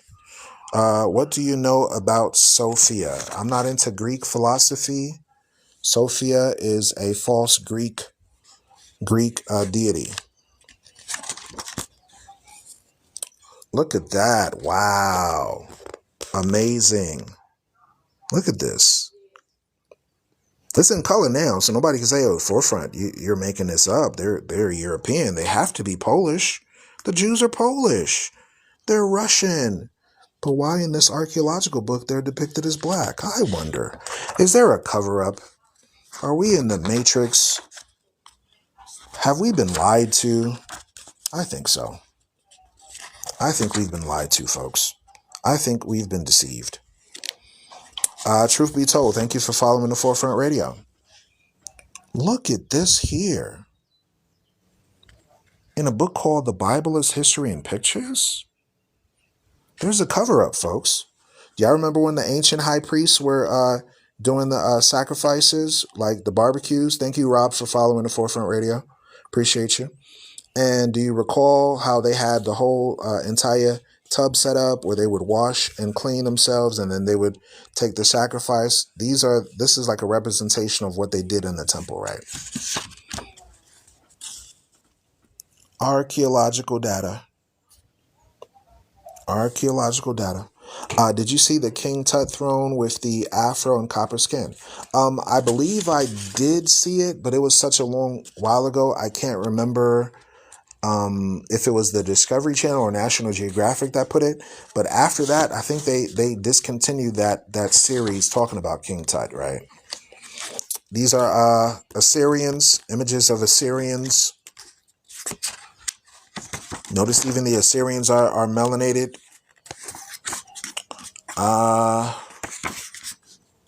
Look at that. Look at that. Wow. Nice. Thank you, Yo Swifty, for following. Do you think TYT folks evolved from albinism? That's where my thoughts lead me. If you read the story of Jacob and Esau, it'll give you history on the origins of Europeans. But it's interesting because nobody ever asked me, where do Chinese people come from? They never asked me that. They always ask about, Western culture. So we're scrolling through this book and we're noticing that it's a lot of melanated people, like with braids and dreads and things of that nature, afro or textured hair and stuff like that. Oh, look, ancient Hebrew. Y'all see that? Look at that. Ancient Hebrew. In a book called The Bible is History and Pictures. Right? This is during the time that the Israelites were taken to Iraq, also known as the Babylonian captivity. The people that live there now, they call them Afro-Iraqi, right? Afro-Iraqi. That's what they're called today. Afro-Iraqi, Afro-Afghanistani, Afro-Iranian. That's what they call them today. The Jews that stayed in Babylon. That's what they call them today. All right. This right here is incorrect. This is a picture of a relief. The relief was etched in stone. Somebody redrew it and made it look like they were light. When you actually get when you actually find the actual relief of this, dude is dark, straight up dark. Because those were the Babylonians and the Assyrians. And they were Afro-Cushitic and Afro-Shemitic. Right? The Assyrians, they came from Shem, and the Babylonians, the ancient Sumerians, they came from Cush. Right? Cush, remember, we read earlier where Cush were the sons of Ham. All right? This is The Bible is History and Pictures, y'all. Beautiful archaeological information that we are not taught in public education. Even some of the universities try to hide this. Just amazing archaeological data, y'all. These are some of the excavation sites. right? Now, mind you, before I started reading the Bible, I wasn't really a big fan of history. It wasn't until I started actually reading the Bible that I decided to investigate further. And, I used to be the one that say, history's boring. History, I don't want to. And then I learned, oh, the Bible is Black history? For real? Okay, I'll take a look at it, right? We had writing scripts, y'all. We had writing scripts. Come on. Thank you, Cam D, for following. Thank you, TNT. Thank you for following. Look at this. They done took the afros and turned them all into hats. they redrawed the pictures and turned the afros into hats. You can't make this stuff up, y'all. I can tell when people retouch and try to how is the legs black but the front part is whitey. Come on, man. Come on, dude. I just love it. I just love it. It's just amazing. Let me zoom into this real quick. Numbers chapter 15 verse 38 says, "Speak to the children of Israel and bid them that they wear fringes in the borders of their garments throughout their generations." Notice the fringes right here, right? Notice the fringes. Right. Look at the hair in the nose. Right. Right. Turn Medusa's hair into snakes. That's what Shiggle said. That's a very interesting statement. Medusa, melanated woman. In the cartoons, they depict her as green. All they got to do, y'all. All they got to do to say that it's a person of color is to make the person blue or green. Like, who's seen the movie Avatar about the ancient indigenous people that the Eurocentrics went and invaded, right? Invaded their place. They made them blue. What does that tell you? And then I think her name was Zoe Saldana. Zoe Saldana, one of the main characters in there, she had braided hair. They were telling you who the people of Avatar were, y'all. They were thank you, Ms. B, for following the Forefront Radio. They were telling you, come on, y'all. If you've seen the movie Avatar, you know what I'm talking about. If you haven't seen the movie Avatar, notice that the main characters are blue and they have braided hair, which is predominantly in the continent of Africa. All right, last days of Judah. I think I'm going to find what I'm looking for. Oh, look at this. This is an ancient relief right here with Hebrew on it. Notice it doesn't look like the Yiddish block Hebrew. You found it on thrift books for $6? Wow. Save the book. Save the book if you have it, because guess what? There's jokers on the internet that's selling it for $2,000. So make sure you save the book. There's people that don't want you to learn that the Bible is history. Look at that. Ancient Hebrew on stone. And this baffles me how people can say, oh, I'm an atheist. There's no archaeological data proving the Israelites ever existed, proving the Jews are black. There's no archaeological. Y'all, look at this. Look at here. Braided hair, etched in stone. Locked hair, braided hair, etched in stone. Come on, y'all. Come on, y'all. Can you get a Polish guy? Does this guy look Polish to you? Come on. Does this guy look Polish? Because religious converts to Judaism will tell you that the Jews are black, but I'm looking at archaeological data of braided hair, lock hair that comes from melanated people. Come on, man. Hello. We got to break through the matrix, y'all. There has been a cover-up of history. This is why they wanted to ban TikTok. This is why they wanted to ban TikTok. Thank you, Princess Leah, for following. Thank you for following the Forefront Radio. Archaeological data of kingdoms. Y'all see that? Y'all see that? You got a question? Hit the guest icon. Ask your question. Because I'm pretty sure other people may have that question as well, right? In a book called The Bible is History in Pictures, you're seeing archaeological data that you will never see on National Geographic Channel, right? Discovery Channel. Thank you, Kay, for following the Forefront Radio. I appreciate you. Notice, the Bible is history and pictures. You got a lot of melanated people. Interesting. Oh, we'll get to that topic. We were talking about it earlier, but we'll reiterate it. Okay? We'll reiterate why we are posing the question why Christianity is Antichrist.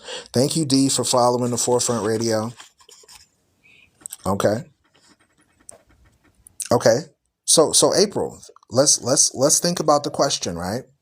We're looking at a book, right, that's depicting ancient Israelites as melanated, correct? But when we go to church, they tell us that Jesus, the apostles, Moses are all what depiction? What demographic do churches tell us Jesus looks like? Write it in the chat. Write it in the chat. Shalom. Correct. Shalom. Hey, How you welcome to doing, the man? Forefront Radio. What's your question or comment? Shalom. Yeah. I wanted to give you a witness on that. The blue Navi and the braids and what they did. They mixed two things, which is the when you were showing that Egypt or those reliefs that they have showing us. Mm-hmm. Now, remember, we were enslaved in Egypt, right? Well, that's also Mm-hmm. it connects both of those things. So what they always have with their quote unquote universal law, they have to tell us things. They have to tell us what they're doing. So that blue Navi, if you look up, or I don't know if you have access to show the people the a Google search or whatever, but if you look up Amun from Mm-hmm. Egypt, you're going to see that he was blue, right? And in Okay, those hold same, on. Hey, yeah, babe, let me borrow your phone real quick.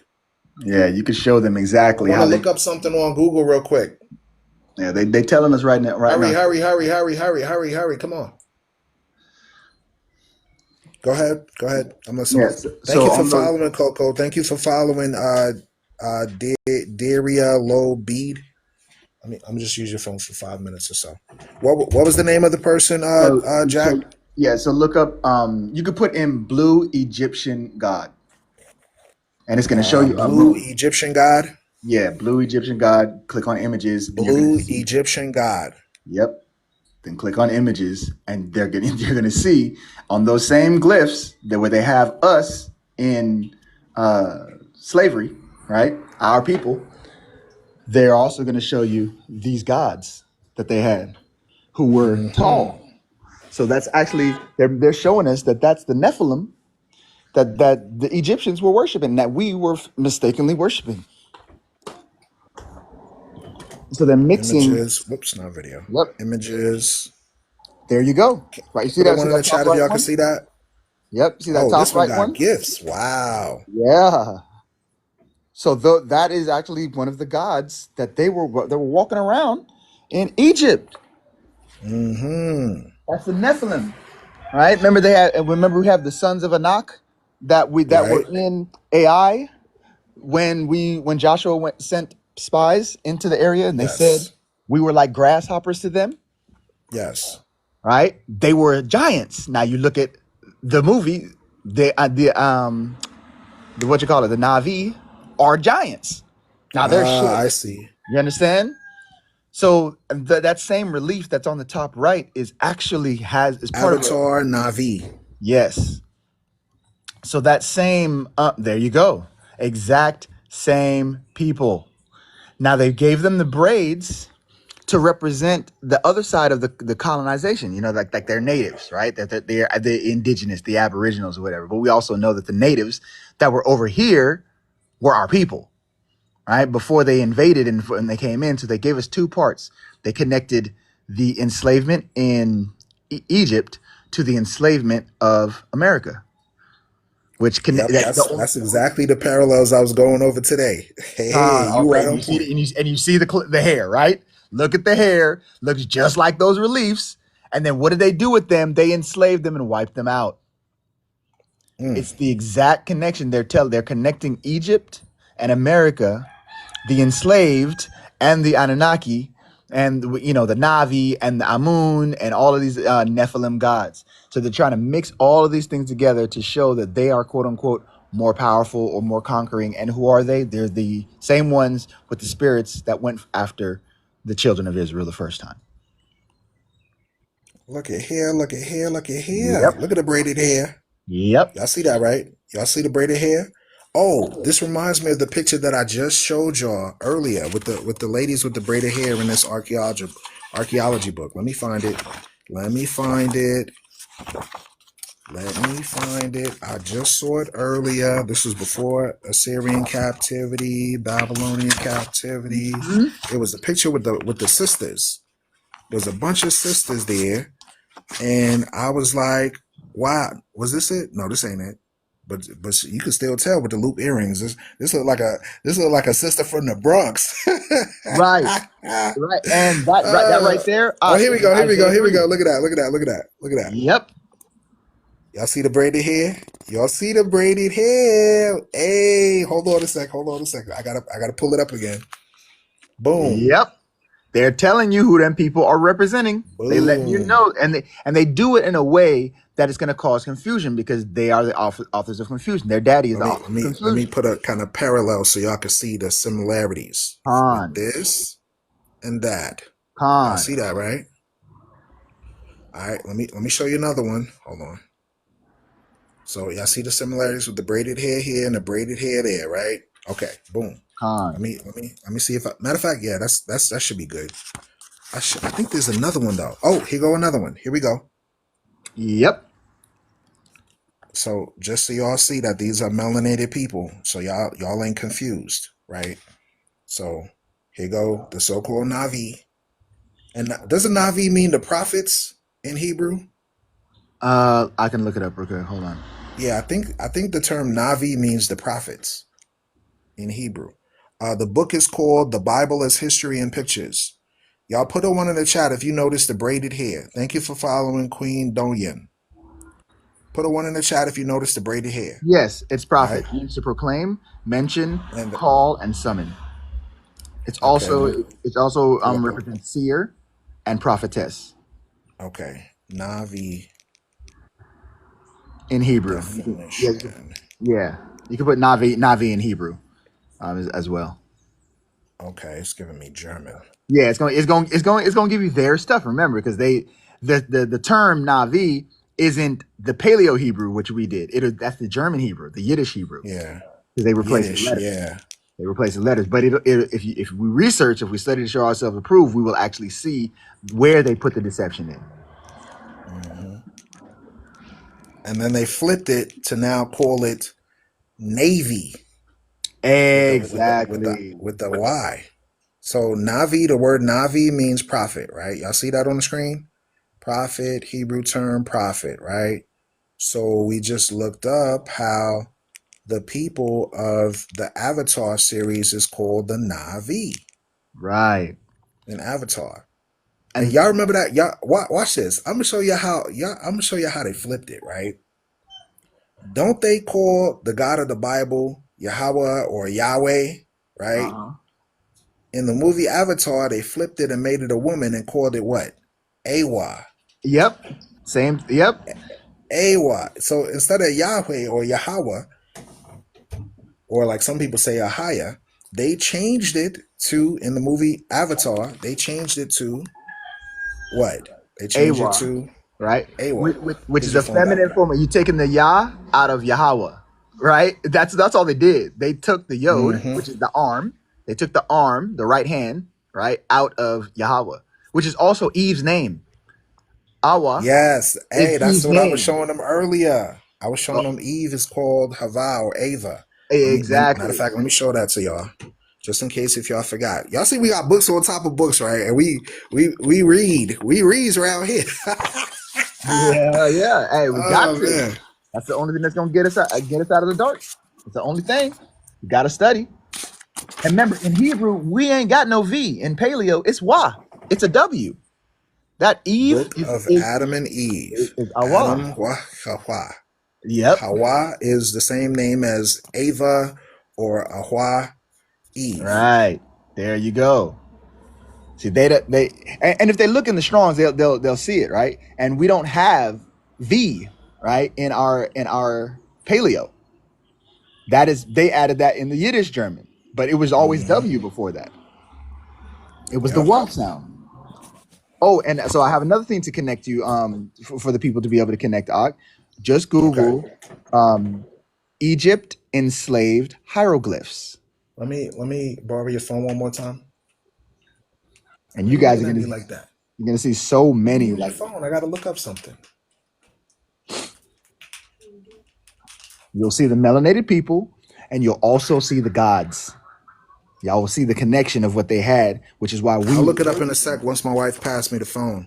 But right yes. now, I was trying to look on this book for yokes of iron because we were reading Deuteronomy 28, Mm. verse 48, and I was trying to find if there was a depiction in this book of that's going all the way to Greece. Yokes of iron. Shingle said to say thank you to your wife. Thank you, beautiful black woman. Appreciate you. She rolling her eyes. You think I ain't see you? I see you. She's shy though. She's shy. Okay, what you want Hey, me to you're look gonna up? help me, Doc. You found a good one. So, What you want me to look up? Egypt enslaved hieroglyphs, Egypt. and you're gonna see that Egypt yoke on the neck. By the way, you're gonna see that yoke on the neck, enslaved. Thank you. That would help a lot because that'll hieroglyphs. and then click on images. Because I wanted to pull it out of the book. Yeah. All right, let's go to images. Okay. So you see that top left one, Okay. right? Looky here, looky here, looky here. Yep. There you Ancient go. Israelites as Right. enslaved persons And in you got Egypt. all the Remember melanin all up on there. You see that, right? Mm-hmm. Okay. Then go out of that to the larger one, and you'll also see. Yeah. There you go. Look at the froze. Look at the froze. This is what's in this book. This book that I have right here. Yeah. You got it This in there. image is here. Yeah, but I Perfect. can't remember what page it's on. I just can't remember what page it's on. No, and you see the hoop earrings, right? Those are in Yep. Isaiah 3, right? With the moon, your moon like round like tires, your earrings round like tires. That's the hoop ring. Yeah. That's the hoop. That's our people's customs in Isaiah 3. Then okay, now Why did pull. this thing get blurry? Why did this thing get blurry? Hold on a second, y'all. No worries. You know why this is important, babe? Tama, baby, could you not make noise, please? Thank you. All right. Um, I wanted to cover something. I'm glad that you brought up the loop earrings because had somebody ask me the question. They said, "Forefront, why you wear earrings when you teach in the Bible?" I thought earrings was what wasn't our custom, right? Because he was going into the oil that you put in a Hebrew servant, right? Yeah. Let's go to Exodus 32 real quick because I want to show y'all something. Because somebody was trying to give me a tough time saying, "Oh, you're not supposed to wear earrings. That ain't in the Bible." So I'm gonna show it to you in the Bible. I'm gonna show it to you in the Bible so that way nobody could. Babe, Tamaria, Bethaniah, could you be quiet, please? Please don't make no noise. Daddy's doing something right now. All right. Okay, we're gonna go to Exodus chapter 32. Exodus 32, and we're gonna read verse 1 down to 3. Listen to this. It says, "And when the people saw that Moses delayed to come down out of the mount, meaning the mountain, the people gathered themselves together to Aaron and said unto them, Up, make us gods." That's going into that golden calf, right? That's going into your superheroes for today, right? Hathor, right? Wonder Yep. Woman, Batman, Yep. Superman. Then it says, "Which shall go before us. For as for this Moses, the man that brought us up out of the land of Egypt, we wot not what is become of him." Why? Because he was up there for 40 days and 40 nights. So they was like, "Yo, where this dude at?" Watch this. Verse 2. "And Aaron said unto them, Break off the golden earrings, the golden earrings, the golden earrings." Let me show you the picture again. The picture right there. Let me show you the picture again. There it The is. earrings, right? It says, Break off the golden earrings which are in the ears of your wives and your sons and your sons and your daughters, and bring them unto me. Let's look at the picture again. Y'all see the earrings? Yep. So wait a minute. Do you see Yiddish people wearing earrings? Hell no. Nah. Do you see Polish people wearing earrings, loop earrings like this? Hell no. Nah. Do you see Russian people that converted to a religion called Judaism wearing loop earrings? Hell no. Nah. Do you see black people wearing loop earrings? Hell yeah. We just saw it. Watch this. And through And the all the 80s. people break, yeah, since way back when. All the people break off the golden earrings which were in their ears and brought them unto Aaron. So that's proof right there that the Israelites wore earrings back then. It's a custom that's common. You see a few Europeans that wear hoop earrings when they're connected to Afro-Hebraic groups. For example, like the Roma people, they interact with black folks. The Gypsies, they interacted with black folks. They wear loop earrings because they get that as a common custom in Africa. All you got to do is do watch this, Nigerian loop You can precept that with earrings. Isaiah 3:18 and show them that the Most High literally describes him round like the Y'all moon. see, They're y'all see round. that? You type Nigerian loop earrings. Y'all see that? And that top left one looks like a crescent moon. Y'all see that? This similar to the one that I saw in the archaeological book with the ladies in it. Hold on, let me see if I can find it. Let me see if I can find it. Where we just looked at it. It was the loop earrings. Oh, matter of fact, let me show y'all this first. Look at this right here. These are Elamites. These are Yep. black Persians. Yep. These are the ones that took like Cyrus the Great, like Artaxerxes. Y'all heard of Xerxes? Y'all remember the movie 300 with Yep. Xerxes, Artaxerxes, right? And that's also These in, I are think, black First or Second Maccabees. Persians. Doc. First or Second Say Maccabees. that again. That's also in First or Second Maccabees. It's also in Esther. Yes. Thank you. Can you grab the baby? She's shaking her little thing and making noise. While I do enjoy the presence of my beautiful baby, she's making noise while I'm doing a TikTok live, love. You remember I told you about that? We're gonna have a talk after I get off this live. All right. So notice the Elamites here, right? Now, remember the story of Esther that the brother just mentioned, right? Esther married into the royal house of Ahasuerus. Hadassah, also known as Esther, married into the house of Ahasuerus. If the Persians are melanated, let's just say if they falsely claim that the Israelites are European, right?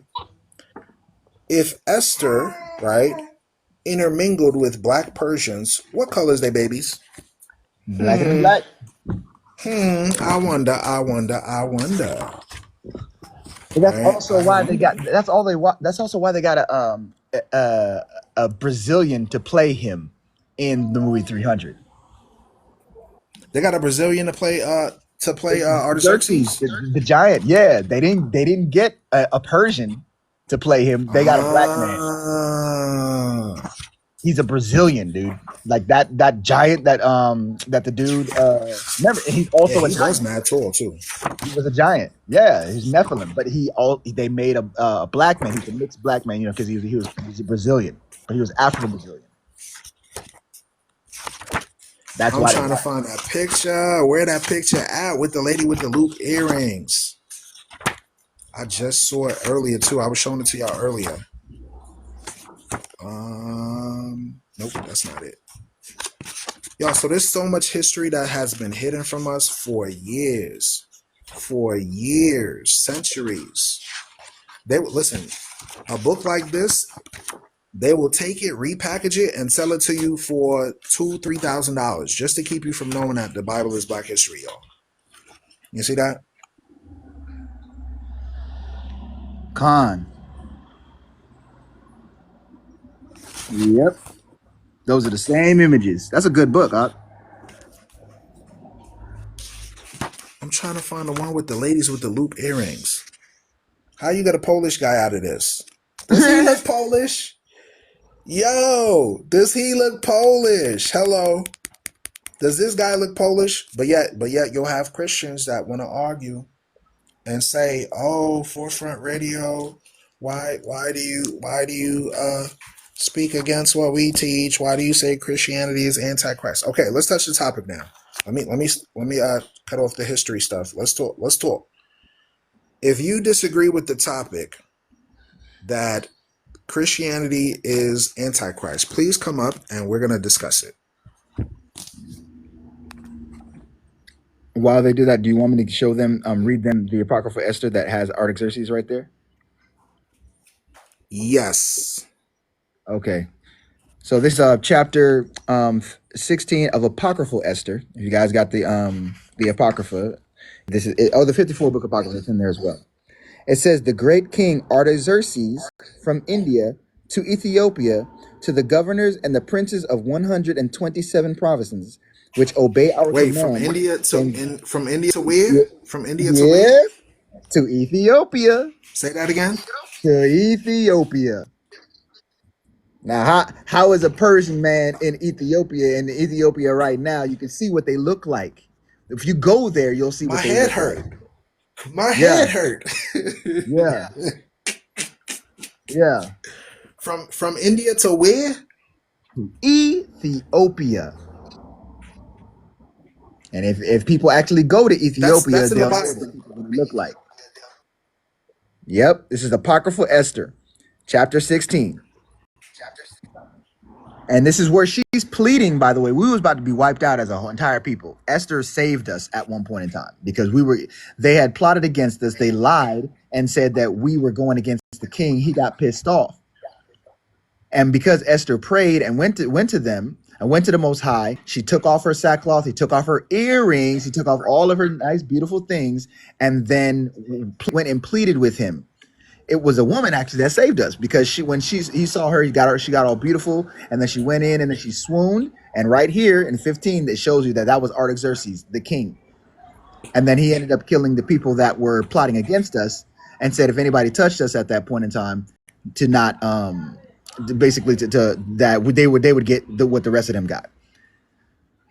And that's a little key for the women to know that in the tribulation, some of y'all gonna have to put on your little feminine wiles to get out of certain camps and get out of certain areas to try and get to and distract so that people can go and get to the open areas or to the mountains and to the rivers and things like that. Some of y'all gonna have to use those skills.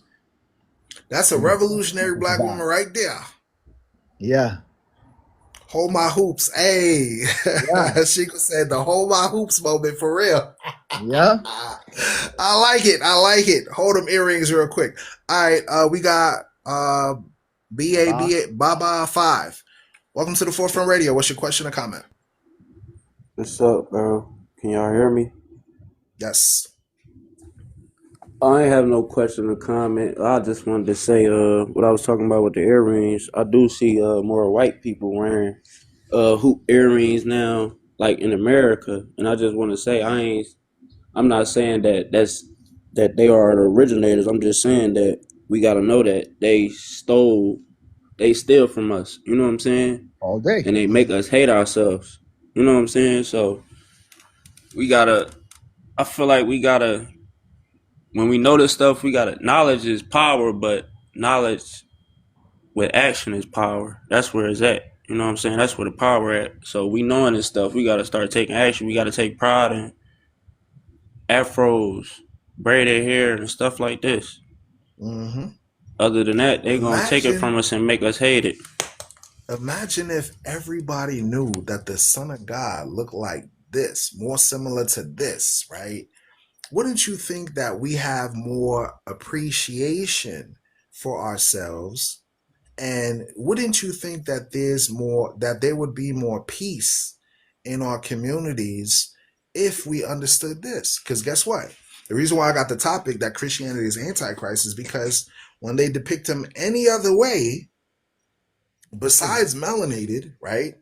That's showing you that they don't like the Bible. They don't like God. They don't like Christ. You understand? I apologize for interrupting, but I was looking for the book. Who is the author? The name of the book is called The Bible as History in Pictures. The author is Werner Keller. Werner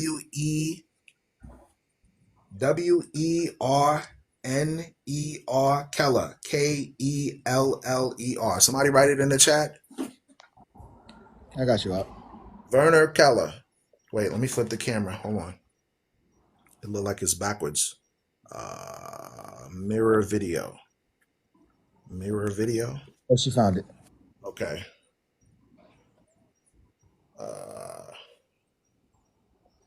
Why is it not doing it?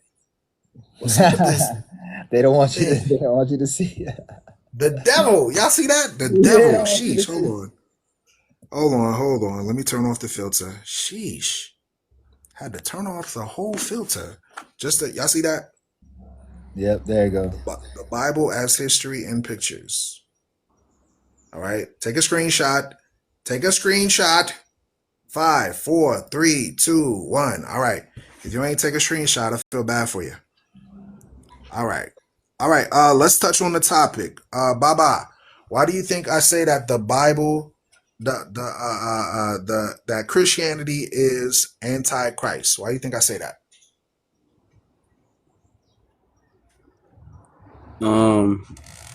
Like you said, because I guess because they don't acknowledge us. I guess. I Okay, mean, that's a good statement. they don't acknowledge us, and we don't really benefit nothing from it. For real. I think it's Antichrist too, because you're not supposed to translate God's word anyway. So it's King James versions. King James was a slave master, so of course all this Well, Jamestown and stuff like that. if you actually That's where the research slaves came from and all this. King James, his name was Jacob, right? His name was Jacob actually. And he was actually a descendant of our people. If babe, let me use your phone again. I'm sorry, y'all. I I ain't gotta know show y'all this. King I ain't James know. is black real quick, because a lot of us don't know that King James black. So I gotta show it to y'all real quick. Babe, let me get your phone one more again, please. I'm sorry. I keep asking for your phone. Where's my iPhone? My iPhone probably dead. All right. But I'm sorry, brother. Go ahead and continue, because you're right in your statement. I just wanted to show you that King James was black, but I don't got the phone on me to show it to you. Just do a online search, Black King James, and you'll be able to find the historical depictions of him. But prior to that, right, our ancestors translated the Bible in various languages, okay, including Koine Greek, including Arabic, including Aramaic, including other. So, because the reason why is because, see, yo, Swifty just Googled it. Thank you, beloved. You know I love you. You awesome. You are awesome. Okay, I'm gonna show you Black King James. Okay, here we go. How do I turn this thing off again? Yes, the book Demonology was a book against demons and witchcraft. That's what that book was about. All right, so the book Demonology, once you research it, you find out that it was King James warning people against witchcraft and sorcery. That's what that book is about. All right, I'm sorry if it's blurry. Let me see if I can. Okay, y'all can see that right there, right? Y'all see the afro. Y'all see the afro. Y'all, do you see the afro? Why they don't cover this in National Yeah, I ain't Geographic see Trail? this. That's crazy. Rex means king. Rex means king. Thank you, Michelle, for following. You know I love you. Rex means king. Jacob. Hold on. Jacob. Iacob. Jacob. The name James is the same name as Jacob. Jacob was the sons of Israel. So King James the First of England. He's also known as, I think, King James the either fifth or sixth of Scotland. Right.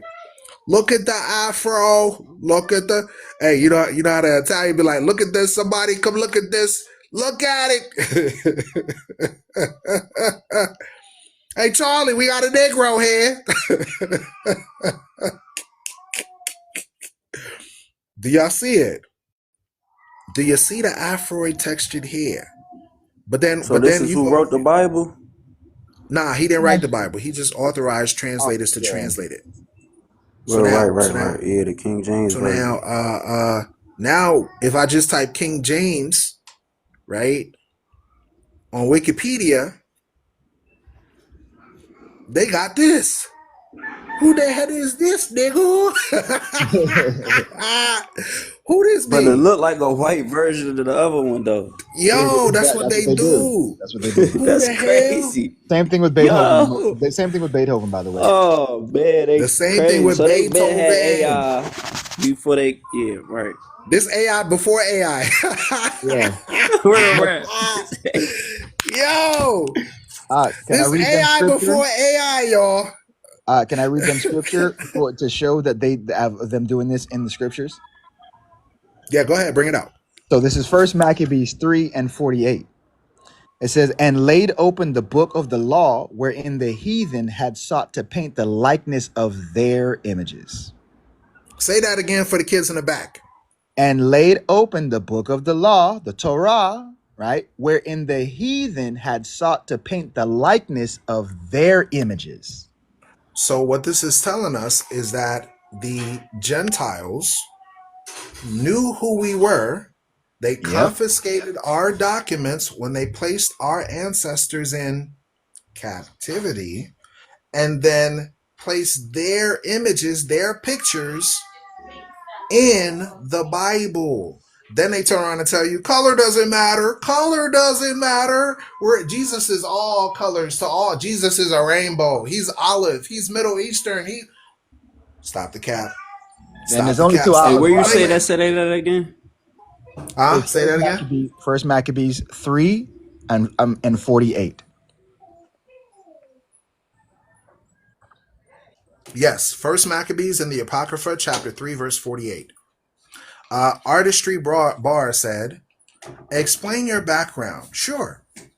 There's a verse in the Bible in the book of Revelation that says Babylon is fallen. When you examine the prophecy about Babylon, it fits Western civilization to the T.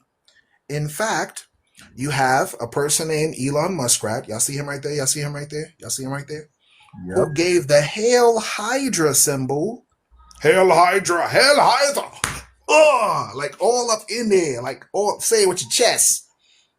Hail Hydra in front of everybody, y'all. In front of everybody, y'all. You understand? He did Hail Hydra. Somebody said, stop, my guy. That's what he did. For real. I am not making this In up. front of everybody. You could go online and look it up. It's a whole entire thing on the internet right now. Dude did the Hail Hydra in front of everybody. I thought America was a Christian nation. The hell is this? I thought America was a Christian nation. Yep. So, Hail Hydra going to the SWATCs and the mustache man. Y'all know who I'm talking about. The World War II mustache man, right? So, he did that in front of everybody. Now, I just want y'all to put y'all critical thinking hats on. Let's put the critical thinking hats on. Why would a person that has access to brain chips, y'all, Neuralink brain chips, right? Why would a person that has access to brain chips have the president of the United States on speed dial? That's not a good look. Now, I'm not saying that that's the mark of the beast. I'm not saying that. But I am saying it's suspicious. Shalom, Authentic. Hope you're doing all right. Long time no hear. Hey, yeah, we took a break off of TikTok. TikTok can make you go crazy arguing with crazy people. All right, so let's go back to the question. Why are we calling Christianity Antichrist? We'll get you, Jack. What do you got on the topic? Oh, exactly. Okay, so go into that specific salute that he did. All right. People remember in modern history through the Swazis, right? From the Swazis, right? The Nazis, right? So before that, though, where they got that from was from Rome. All right. So that is a Roman salute. Now, who enslaved our people during the times of Yeshua. That was the Romans. It was the Romans that had come down and took over Jerusalem in 70 AD. They sacked Jerusalem, right? So it was Pontius Pilate. These were Roman people that had come down and infiltrated the area of Jerusalem and were in power at that time, even over the Israelites.